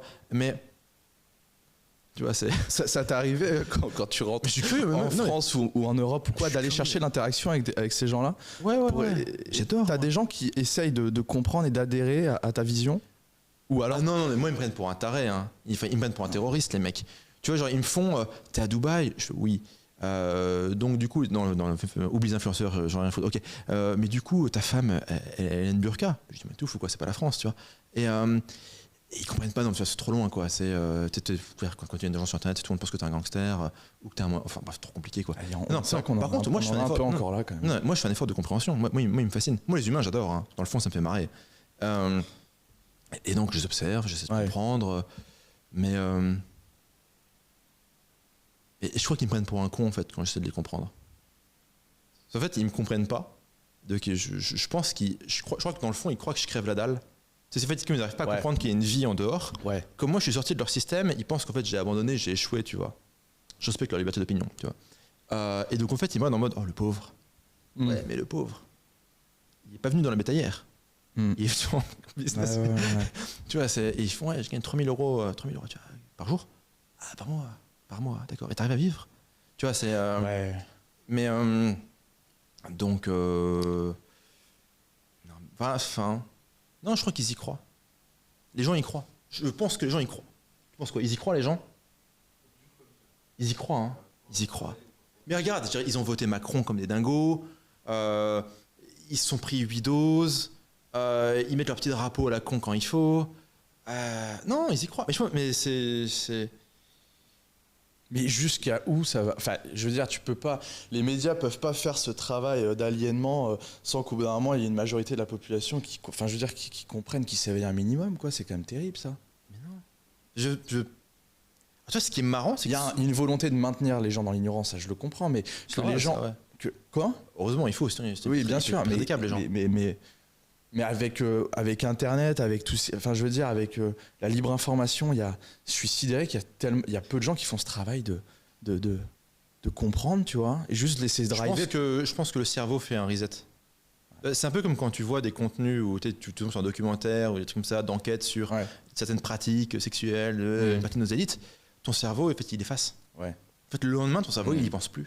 Parce qu'en fait, admettre ça, que tu peux plus avoir confiance en ces gens-là. En fait, admettre que tout ton système de valeurs, toute ton existence en fait est une escroquerie complète, c'est trop violent. Moi, un exemple que j'adore qui est un peu différent, c'est l'histoire d'un mec qui s'appelle Philippe Ignaz Semmelweis. Tu connais? Non. Personne ne connaît. C'est le mec qui a eu l'intuition des infections microbiennes. Donc on est genre autour de 1900, une connerie comme ça. Et le mec il dit putain c'est marrant, quand je me lève les mains après une autopsie et que je fais un accouchement, la meuf et le gamin ne crèvent pas. C'est fou ça. Et donc il dit en fait si on se lave les mains comme des malades avant de faire de la chirurgie ou des accouchements, des trucs comme ça, les gens survivent. Et donc il dit aux gens, à ses confrères, mais il faut se laver les mains. Tu sais ce qu'ils ont fait de ce mec? Ils l'ont buté, ils l'ont foutu en psychiatrie jusqu'à ce qu'il crève. Parce que regarde, le médecin, il est convaincu qu'il a une vocation de sauver des vies. Toi t'es médecin, ça fait 30 ans que tu tues des gens. Tu le sais pas. Et là t'as Semmelweis qui débarque et dit Alessandro, en fait ça fait 30 ans que tu butes des mecs. Et toi tu aimes l'humain, tu veux sauver des vies, c'est pour ça que t'es tout bib. C'est trop violent, ton cerveau il fait reboot, et R44 il redémarre. Et du coup c'est rejet viscéral et violent du mec. C'est un complotiste, c'est un taré, c'est un fou, il faut le démonter, parce qu'on lui démonte la gueule, parce que si on lui démonte pas la gueule, le cerveau il implose, le mec il crève, le gars il se suicide. Et donc en fait les mécanismes cognitifs individuels et collectifs font qu'en fait les mecs ils sont en mode reboot. Le mec il sort dans la rue, Reboot, tu vois, c'est parce que, et tu vois, genre, conscience évidente que, putain, ça fait aucun sens, feuille d'impôt, il paye reboot, tu vois, parce que sinon, il lâche, quoi. Donc, c'est une vision réelle, mais assez fataliste de la direction que prend le monde et dans lequel il est. Non, Donc, une partie du monde, hein, parce que tu vas ailleurs, tu vas c'est vrai. à Dubaï. L'Occident. Oui, l'Occident. L'Occident. Donc ces conneries, tu vois, d'ailleurs Davos, enfin je veux dire, c'est leur grand sujet, ces conneries de. Je suis sûr qu'on va arriver à taxer le sommeil, tu vois, payer pour dormir, tu vois. C'est un truc d'Aberkan, ça. Ouais, j'ai vu ça, j'adore. Son truc sur l'eau là. Peut-être qu'il y a un business à faire. Ouais. Truc de taxe carbone, tu pourras pas te déplacer à tant de kilomètres de chez toi, t'auras, tu sais, les points, les machins. Est-ce que tu penses que ce genre d'aberration au vu de ce qui se passe et de ce qui s'est passé et de comment la population s'est comportée pendant l'époque du C19, moi ça m'étonnerait pas que ces pilules-là passent et qu'on en arrive. Bien sûr. Ils vont le faire, ça va marcher. Mais attends, il y a que eux qui vont le faire. Hein. Le reste du monde, ils vont regarder ça en se marrant. Bon allez les gars, continuez de vous suicider, ça nous fera des parts de marché. Tu vois, donc oui, non, je pense que c'est juste un suicide collectif. Je pense que c'est un suicide collectif. Créé par une minorité de personnes qui ont une volonté de contrôle. Je sais pas ce qui les motive, ces mecs. Ah, de temps en temps, je me dis. C'est pas mondial, c'est ça qui est bizarre, c'est que c'est. Ah non, Davos, c'est que des Caucasiens. Hein. Ouais. De temps en temps, c'est un Chinois et un Russe, une sorte de dire, tu vois, mais c'est. J'ai une théorie. Tu vois, quand tu regardes le bien et le mal, on se dit toujours qu'à la fin, faut que tu sois bouddhiste ou chrétien, peu importe, qu'à la fin, tu seras jugé par le bien. Et si c'était l'inverse, qu'est-ce qui nous dit qu'à la fin de notre vie, on est jugé par le camp du bien?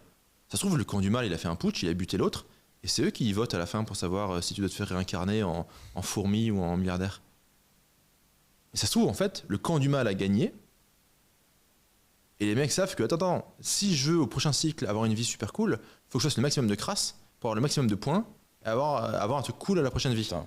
Ça se trouve, c'est ça, hein. Tu crois ça à la réincarnation, toi? Ouais, à fond. Ils peuvent pas tous être cons, les mecs. Tu vois, pourquoi autant de gens brillants choisissent le camp du mal? Bonne question, j'ai pas la réponse. Mais peut-être que la réponse est qu'ils savent, du meilleur d'une autre, que finalement, mettons, le diable, pour simplifier, a réussi à buter Dieu, et maintenant c'est lui qui est en charge, quoi. Et qui dit, en fait, il faut que j'aille cotiser auprès de Satan, si je veux qu'au prochain cycle, j'ai un truc sympa, quoi. Faudrait qu'on fasse venir un Jacques Attali sur le podcast. Là. Il serait bien, là. Et Jacques Attali, il est super. Depuis le début, il nous dit tout, ce mec. Ouais. Je sais pas pourquoi les gens n'aiment pas Jacques Attali. Non. Les gens n'aiment pas Jacques Attali parce que Jacques Attali, il dit noir sur blanc. Ouais, c'est on va. C'est un de ses. Il dit quelques conneries aussi de temps en temps. Ouais. Mais bon, voilà. Il se mouille. Ouais. Je trouve super Jacques Attali. J'aimerais bien avoir. Mon préféré, c'est BHL. BHL, il vit sa meilleure vie. Mais. BHL, rappelle-moi. Bernard-Henri Lévy. Tu vois pas le mec? Bernard-Henri Lévy. Oh, il est magnifique. Et ce mec vit sa meilleure vie. Ce type vit sa meilleure vie. Le mec, il arrive, on fait une guerre. Le mec, il dit. Là-bas, il y a une guerre, je mets le petit chapeau, le gilet, pour la chemise ouverte, j'y vais avec les peshmerga, machin. Il fait un film, personne ne le regarde, il s'en fout, c'est subventionné. Le type est multimillionnaire, sa famille a fait un braquage en Afrique, qui sont blindés de chez blindés, il n'a pas besoin de bosser. Dès qu'il veut pondre une connerie, il y a tous les médias qui l'invitent et tout pour pondre sa connerie. Ce mec, c'est le Dan Bilzerian français. Il vit sa meilleure life. Tout le monde le chie dessus. Oui, mais tout le monde chie sur Dan Bilzerian aussi. C'est pas grave. Bas de presse, good presse, le mec, c'est le patron, quoi. Il fait ce qu'il veut, il se promène, il fait une guerre. Lui, c'est le meilleur, lui. Dans le genre Tchad mécompris, c'est le meilleur. Donc, de toute façon, la responsabilisation individuelle reste, encore une fois, le vrai sujet, tu vois. Ouais. Parce que, étant donné que ça concerne l'Occident et pas les autres pays du monde, en fait, la seule alternative, en fait, c'est de se faire de l'argent et de se barrer. Quoi. Ouais. Devenir un individu souverain. Il y a un super bouquin des années 90 qui s'appelle The Sovereign Individual. Ok. Qui prophétise les cryptos, etc. Tout ça. Ah ouais? Ouais, années 90, hein, donc Internet faisait que démarrer. Et en fait, il nous explique qu'on va arriver dans un monde où en fait, les individus seront souverains. Et donc, en fait, ils seront dans certains cas plus puissants que les États, ou au minima indépendants des États. C'est que plutôt un certain nombre d'humains, pas tous, je dirais, ils auront optimisé la méritocratie, comprend leurs taxes, et donc vivre dans des cités-États indépendantes qui vont attirer tous ces mecs-là, donc Dubaï, Hong Kong, Singapour, etc. Dubaï n'existait pas, en tant que concept à cette époque-là. Et dans certains cas, en fait, donc du coup, les humains, je dirais, se feront sécession par rapport aux États-nations, aux grands États-nations. Ouais. Et dans certains cas, les humains, certains humains seront plus puissants que des États. Et l'exemple qu'ils prennent eux, dans les années 90, c'est pas encore en 2001, c'est Ben Laden. Ils disent, il y a un type qui s'appelle Ben Laden. Le mec, il est solo avec sa bande de potes. ils mènent une guerre mondiale, littéralement, contre la première puissance économique et militaire au monde. Et c'est un signe, tu vois. Et aujourd'hui, tu as des mecs comme Bernard Arnault, des Kim Kardashian, machin, etc., des Ronaldo. Ces mecs sont extrêmement puissants en termes d'audience et de capacité à faire changer les choses. Pour l'influence, de ouf. Et tu vois, le pari à faire, c'est le pari de l'individu souverain. Ce que doivent faire les gens, s'ils veulent vivre dignement, c'est de devenir des individus souverains. Et donc, se déplacer ou déplacer leurs assets dans des zones où la méritocratie est préservée. Comme Dubaï. Comme Dubaï, comme Singapour, comme des trucs comme ça, ouais. J'ai encore pissé, putain, c'est terrible, ouais. T'as essayé le Red Bull Cactus? Non, Cactus. Le vert. Oh, ça va changer votre vie. Hein. Ah ouais, ceux-là, c'est du dentifrice que vous buvez. Mais le Red Bull Cactus, c'est une tuerie. Ah ouais? Ouais, il est vert. Il a le goût de cactus? Non, il a un goût sucré. Mais, je sais pas, j'ai jamais mangé de cactus. Le business des boissons, putain, ça c'est... T'as vu le cours de bourse de Monster? Le cours de bourse de Monster, c'est mieux que le Bitcoin. Hein. Ah ouais, c'est une folie.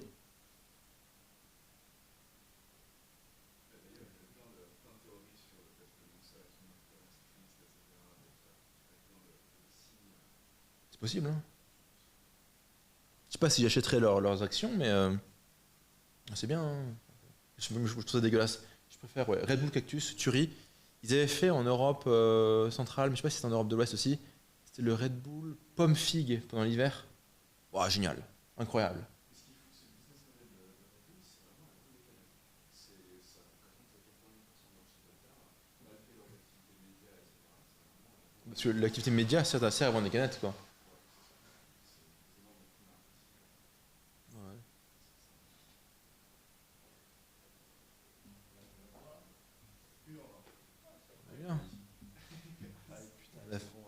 On a fait chasser les mammouths, Nathalie, BHL qui vit ses meilleures vies. Ouais, d'ailleurs, si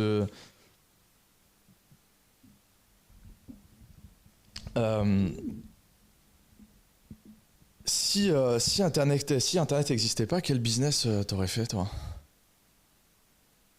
On serait dans la merde, en vrai. Je sais pas. Enfin, je veux dire, J'aurais fait un hôtel. t'as fait un hôtel. J'aime bien ça. J'aime l'expérience. Ok. Ou un resto. Je sais pas ce que j'aurais fait. Juste un hôtel.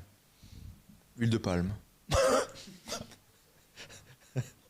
Rentabilité de ouf. Sérieux, putain. Hein? Mais non, mais c'est ultra rentable l'huile de palme. Ouais. C'est un truc le plus rentable au monde. Tu rases la forêt, ok, Laurent Houton n'est pas content, t'en as rien à foutre. Le karma, pas ouf. Pourquoi? Parce que Laurent Houton n'est pas content? Oui. Ouais, ça fait. Oui. Enfin, c'est pas ouf, quoi, pour la nature, quoi. Attends, on va parler de la nature 5 minutes. Parce que je pense qu'il y a quand même un peu une misconception, comme ils disent en anglais, sur la nature. Ouais. Ce qui est fascinant avec ces arguments sur la nature, c'est qu'on part du principe que la nature est quelque chose de sympa. C'est genre, tu te dis, ah, mais c'est pas bien pour la nature. Attends, la nature elle est là pour te niquer ta race. Ouais, La nature, c'est un truc sursophistiqué, dont une des fonctions est de te niquer la gueule.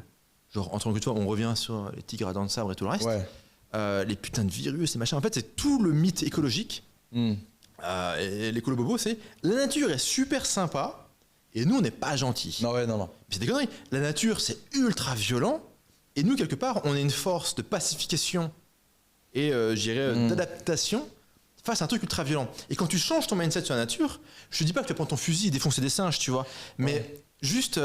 Enfin, tous les animaux, bam, connard. Ouais. Mais après, c'est vrai que. Mais tu vois, une fois que tu as compris ça, tu dis, bah, tu vois, mettre de la clim dans une putain de tour, c'est dompter la nature. Ouais. Et c'est super. Ce qui rend finalement des espaces viables. En fait, l'humain, finalement, il valorise des espaces. Oui. C'est que la putain de jungle, c'est bien, mais je dirais en faire une agriculture, des ports, des machins, optimiser tout ça, c'est quand même super aussi. Mais on pourrait très bien, donc ok, c'est à nous de s'adapter, mais on pourrait faire des choses, bâtir, construire, s'approprier ce monde en adéquation, si tu veux, sans bousiller la nature. On peut très bien vivre. Non, mais moi, je te dis pas qu'il faut gratuitement, tu vois, cramer les forêts et tout, tu vois. Ouais. Mais et que oui, tu vois, si on peut éviter de verser du kérosène dans les fleuves, c'est bien aussi. Tu vois, c'est vrai que moins on pollue, mieux c'est, tu vois. Ouais. Ça me va très bien. Hein. Est-ce qu'on peut faire un petit effort? Oui. Je veux dire, vu comme on est parti, dans pas longtemps, il restera 500 millions d'humains. C'est bon, tu vois, on sera bien, quoi. Parce que la population planétaire est en chute libre. Nos élites vont faire en sorte d'accélérer la descente. Ouais. Voilà, tu vois. Je pense pas trop de soucis à se faire de ce côté-là, quoi. Ouais. Donc huile de palme en business physique. Ouais, tu vois, ou tabac, huile de palme, des trucs comme ça, quoi. Ouais. C'est quoi tes kiffs, toi? Est-ce que tu t'as une philosophie, genre par exemple de ton lundi au vendredi ou au dimanche? Combien de temps tu travailles par jour? Qu'est-ce que tu fais de tes moments libres?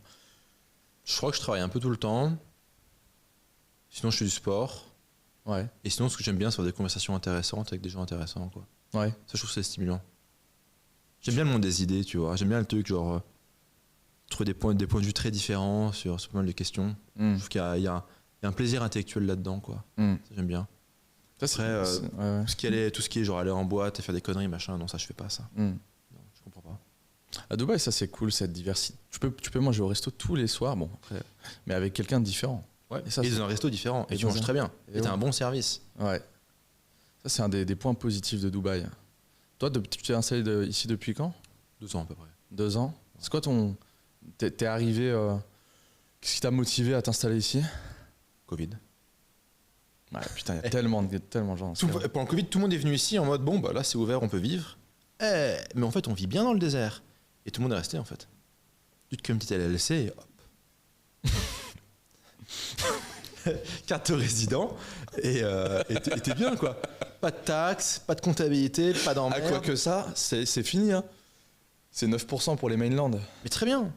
C'est très bien. Non, il le faut, je pense. Est-ce que ces mainland, est-ce que les zones franches vont être exemptées? C'est pas encore sûr. Ouais. Moi, c'est pas un problème de payer 9%. Mais je suis heureux de payer. Franchement, le pays, il est bien géré, le management est top, Ouais. tout est en croissance, Ouais. tout s'améliore, tout est mieux année après année, mois après mois. Ouais. Ça, c'est... Ok, ils veulent prendre 9% de mes profits, je signe. Puis si tu veux payer 0, c'est pas très compliqué de payer 0. Hein, entre nous. Tu t'es barré de la France à quel âge, toi? T'as eu un avant-gardisme quand même. 21 ans. T'as compris tôt qu'il fallait se barrer? Ou t'es parti pour d'autres raisons? En fait, moi, je me suis barré de France, je me suis barré d'HEC. Et je me suis dit, bon, tout ça, ça fait pas de sens. Ah ouais. Et du coup, je me suis... Parle ça, quelle année? Enfin, Il y a 10 ans à peu près. Ok.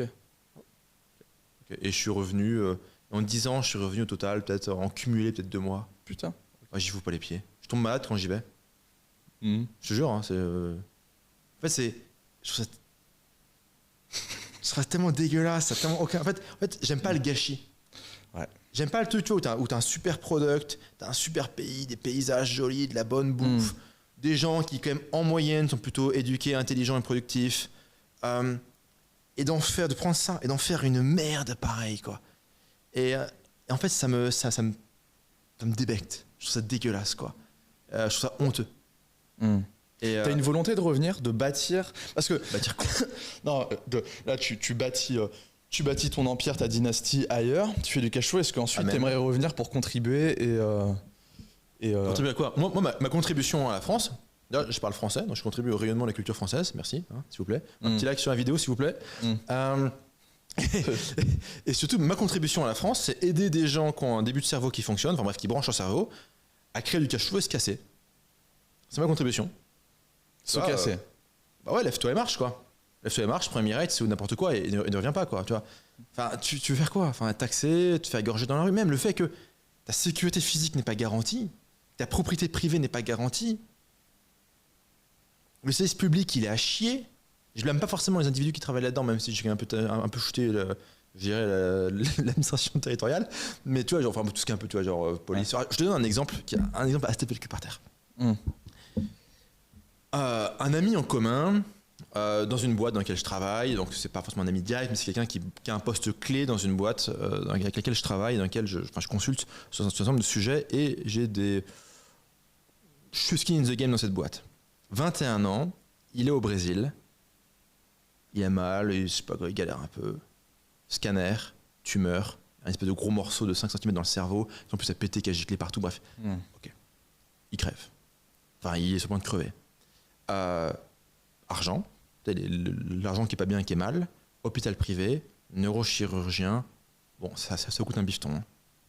Ce qui se fait mieux, opération 48 heures après, ce qui est très peu comme délai pour trouver des neurochirurgiens pour faire 7 heures de chirurgie, le cerveau ouvert, machin, etc. Les médecins disent qu'il va crever dans 2 ans, mais les médecins ils y connaissent rien, donc on s'en fout, il vivra. Enfin, en fait, il fallait passer la chirurgie, parce que sinon il crevait dans les jours qui venaient. Tu passes la chirurgie, eux, ils font il faut faire chimio, et il vivra pas plus de 2 ans. Ça, c'est des conneries.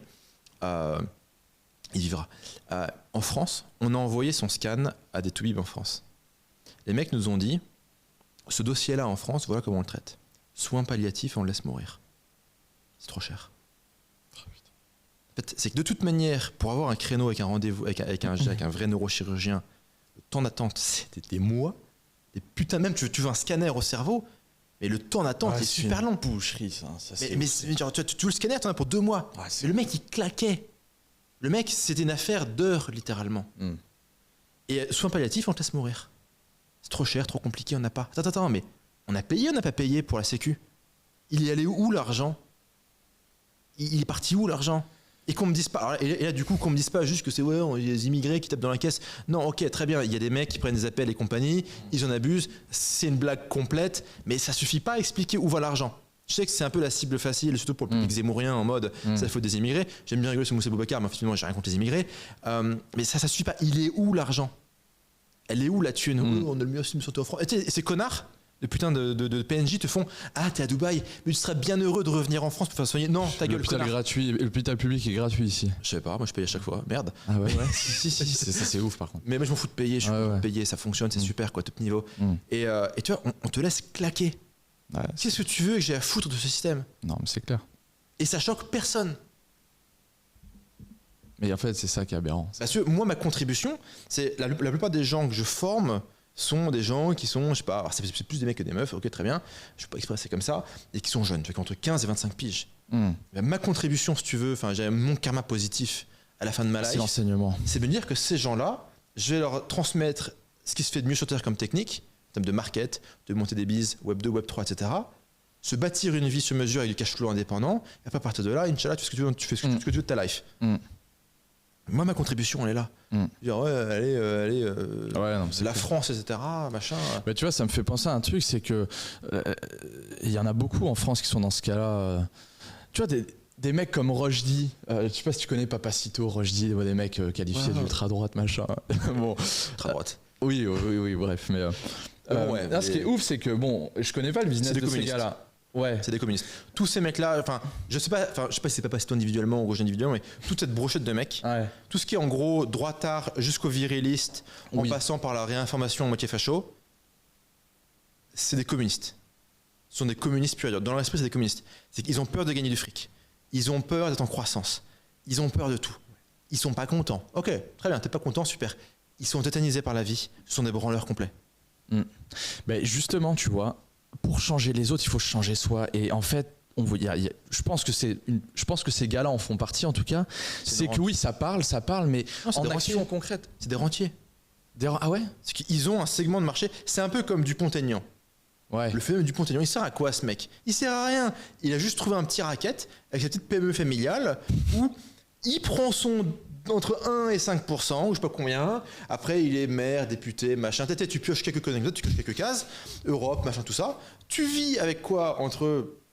Je sais pas si c'est son cas à lui, mais grosso modo, un profil comme ça, tu prends entre 10 et 50K de rente mensuelle pour ta petite PME. Tu vis une belle vie, tout le temps t'invites à la radio, tu dis 3 conneries, tu repars. C'est une rente.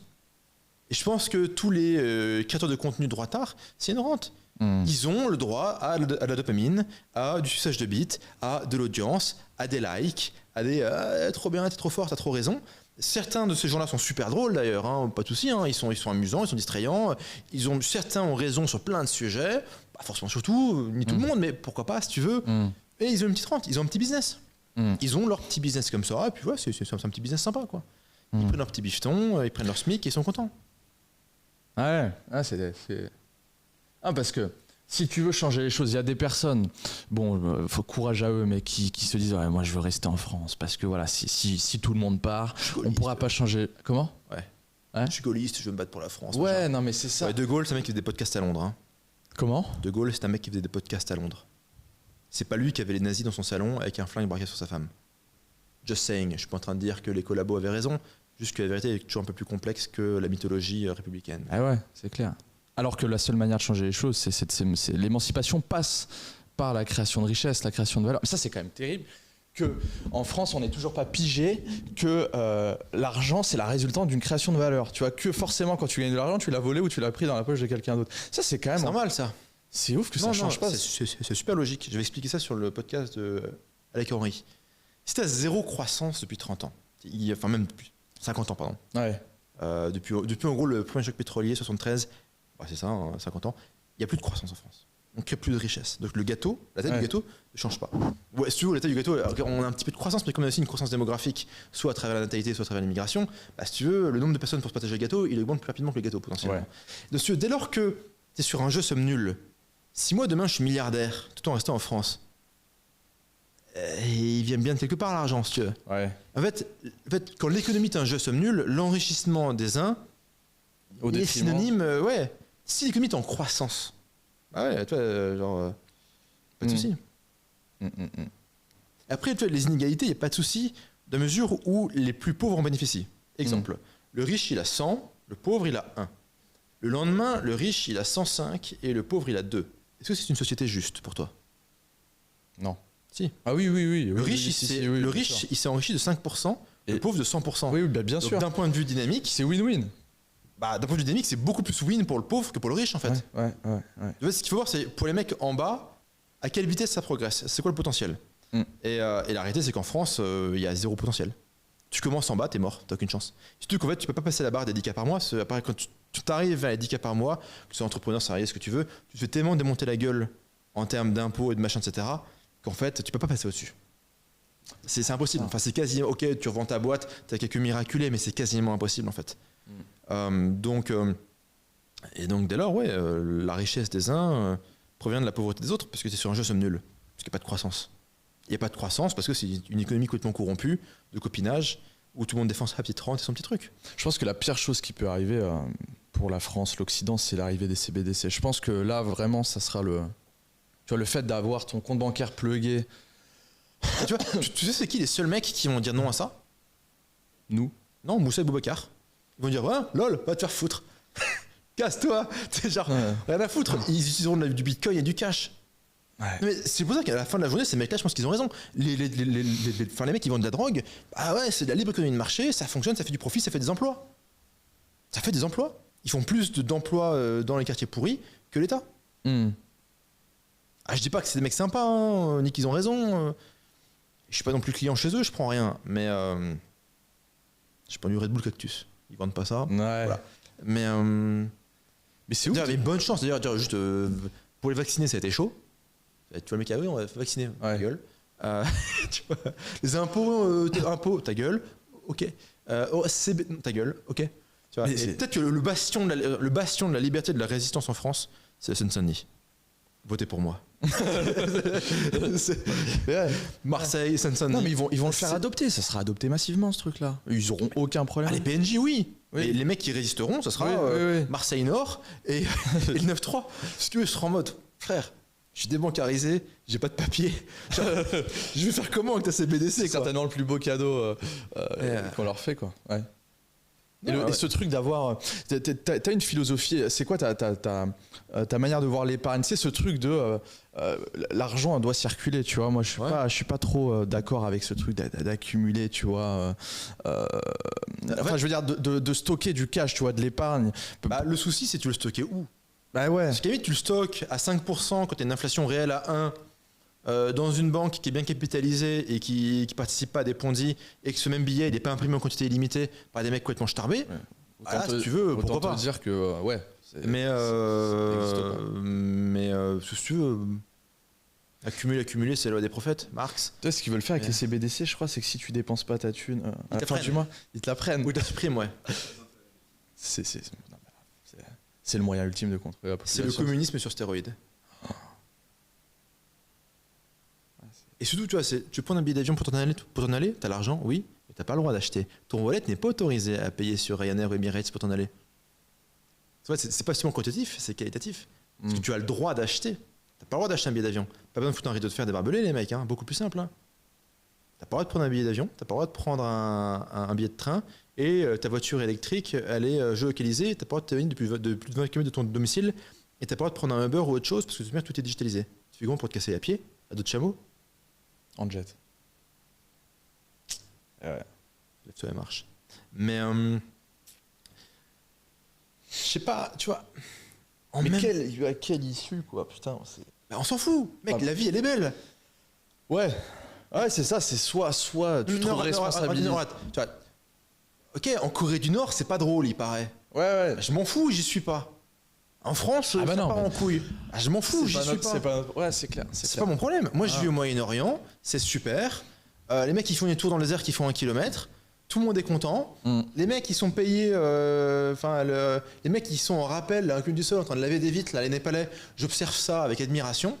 C'est super ici. Le monde est en croissance. Les mecs les plus smart du monde sont ici. Ouais, ça, c'est ma vie. Et je vais en Europe de l'Est. Je vais en Russie. Bon, en Russie, en ce moment, c'est un peu compliqué pour des raisons évidentes. Ouais. Je vais. Bon, l'Asie, j'ai pas été convaincu, mais bon, je vais bien retester. Et le monde, il est grand.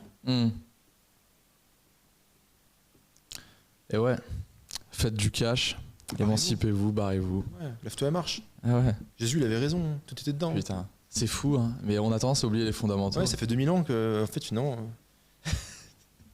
Tu vois, quand je t'ai posé la question, parce que moi je me reconnais là-dedans, dans ce qui t'a, le déclencheur qui t'a motivé justement à entreprendre, ben, tu vois, désir de liberté.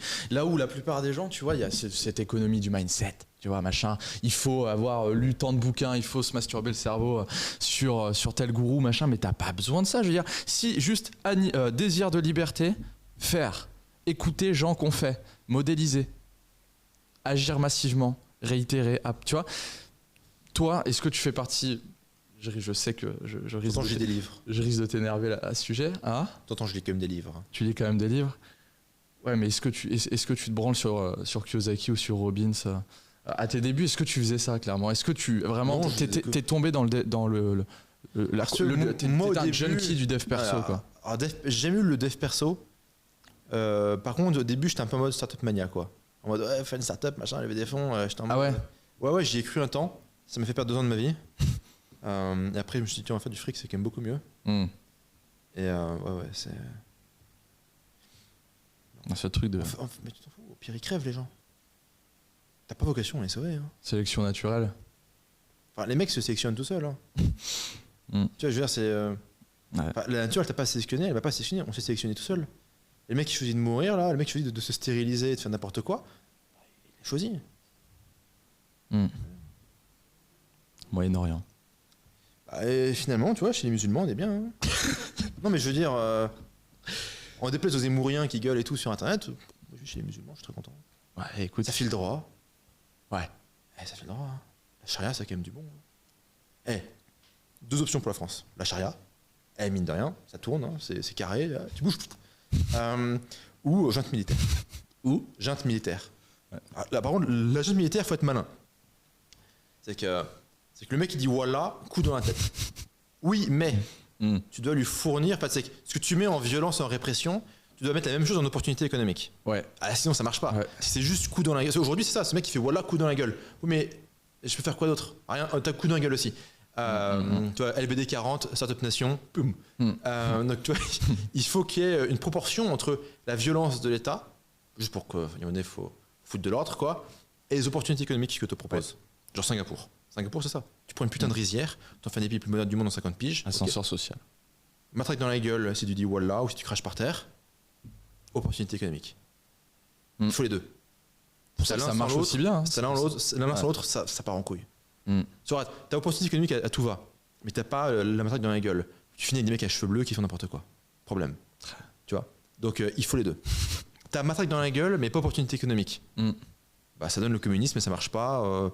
Ou un truc fasciste à la con, et du coup tout le monde sait de se casser, il n'y a rien qui fonctionne. Donc, matraque dans la gueule, opportunité économique. C'est le combo gagnant. Ça bat tout. Ah, c'est ouf. Hein. Mais ce qui est ouf, c'est que le déclin sociétal, la baisse de testo, de cette involonté de puissance, de bâtir, de construire, etc., ça a donné lieu, ça a fait émerger des mecs comme Tate, des mecs comme Peterson, etc. C'est fou. Réaction naturelle. Ouais, c'est ouf justement que maintenant des jeunes hommes viennent chercher, viennent se rassurer ou apprendre des trucs. Moi, je trouve que le message de Tate, dans ses formats longs, est extrêmement positif. Oui. Dans ses formats courts, c'est un peu wild. Mais dans ses formats longs, c'est extrêmement positif. Mais qu'on en arrive là pour que les mecs se disent, retrouvent un peu de, tu vois, un peu de volonté, tu vois. Je trouve que c'est je trouve ça marrant. Ouais, marrant. Ouais. Oui, il me fait marrer, Tate. Ça me fait marrer ces conneries. Ouais. Oui, mais il faut le prendre en second degré, tu vois. Bah pourquoi pas ? Non, pourquoi ? Au Premier degré, il est bien. Après, est-ce que le premier degré correspond vraiment à ses skills et à sa réalité ? C'est une autre question. J'en sais rien, je m'en fous. Ouais. Mais son premier degré est très bien. Qu'est-ce qui choque dans son premier degré ? Non, mais moi, c'est pas que ça me choque. C'est pas que ça me choque. Moi, ce que je trouve terrible, c'est que justement, les mecs à cheveux bleus, en fait. Mais c'est pas eux qui regardent Tate, hein. Non, bien sûr, c'est le reste justement le reste des mecs qui n'osent plus, enfin, tu vois, construire, bâtir, faire des choses. Ils viennent justement trouver un enseignement de la culture chez ces mecs-là, alors que c'était le travail de leur daron, tu vois. Ah ouais, bah ça c'est le problème, c'est plus les darons et l'État, quoi. Mais ah ouais, c'est ça. Ouais. Tu sais, quasiment, c'est une stat, je peux pas aller la vérifier, que quasiment tous les mecs, c'est un bouquin de 2015 qui disait ça, je crois. Tous les mecs qui ont fait des cartons, genre qui sont à la R15 dans leur lycée débuté des mecs, étaient élevés par des mères seules. En fait, c'est pas de la masculinité toxique, c'est de l'insuffisance de masculinité. C'est fait, comme ils ont un homme soja qui est le prof et une meuf hystérique qui est leur mère. En fait, ils sont aucun, il y a personne pour foutre des baffes ou de trucs dans la gueule. Et du coup, ils sont complètement à l'ouest. Et tu vas faire un R15 et puis ils font un carton, quoi. Soit des nouveaux amis à l'école. Mais bon. Faites de l'argent, barrez-vous, émancipez-vous. Voilà. Hein. Lève-toi et marche. Ouais. Lève-toi et marche. Revenons aux fondamentaux. Tougan, merci. Merci pour l'invitation. C'était génial. Les amis, évidemment, alors là, il est plus jamais qu'important, parce que vu ce qui a été prononcé dans cette vidéo, je pense qu'on peut pas trop compter sur l'algo YouTube pour nous mettre en avant. Donc un maximum de likes, de commentaires. On va sur Rumble bientôt. Ouais. Mais en vrai, on n'a rien dit. Enfin, tu vois, on a agressé personne. Mais non, on a dit les choses telles qu'elles devaient être dites. On n'a pas fait d'euphémisme. Voilà. Donc les amis, si vous avez apprécié, on like, on commente, on s'abonne si c'est pas fait. On suit évidemment. Où est-ce qu'on peut te suivre ? Ton Telegram ? Mon Telegram, ta chaîne YouTube. Bon, il supprime les vidéos au bout de 24 heures à chaque fois qu'il est publié. Ouais. Bah écoutez les amis, suivez Tougan, merci, c'était génial. J'espère que vous avez évidemment apprécié cette vidéo. Et puis si c'est pas le cas, c'est pas grave, elle restera celle-ci. Allez buter des mammouths. Ouais. Et puis sauvez votre cul, quoi. Sage parole. Levez-vous et marchez les amis. À bientôt. Ciao. Merci. Ciao. pour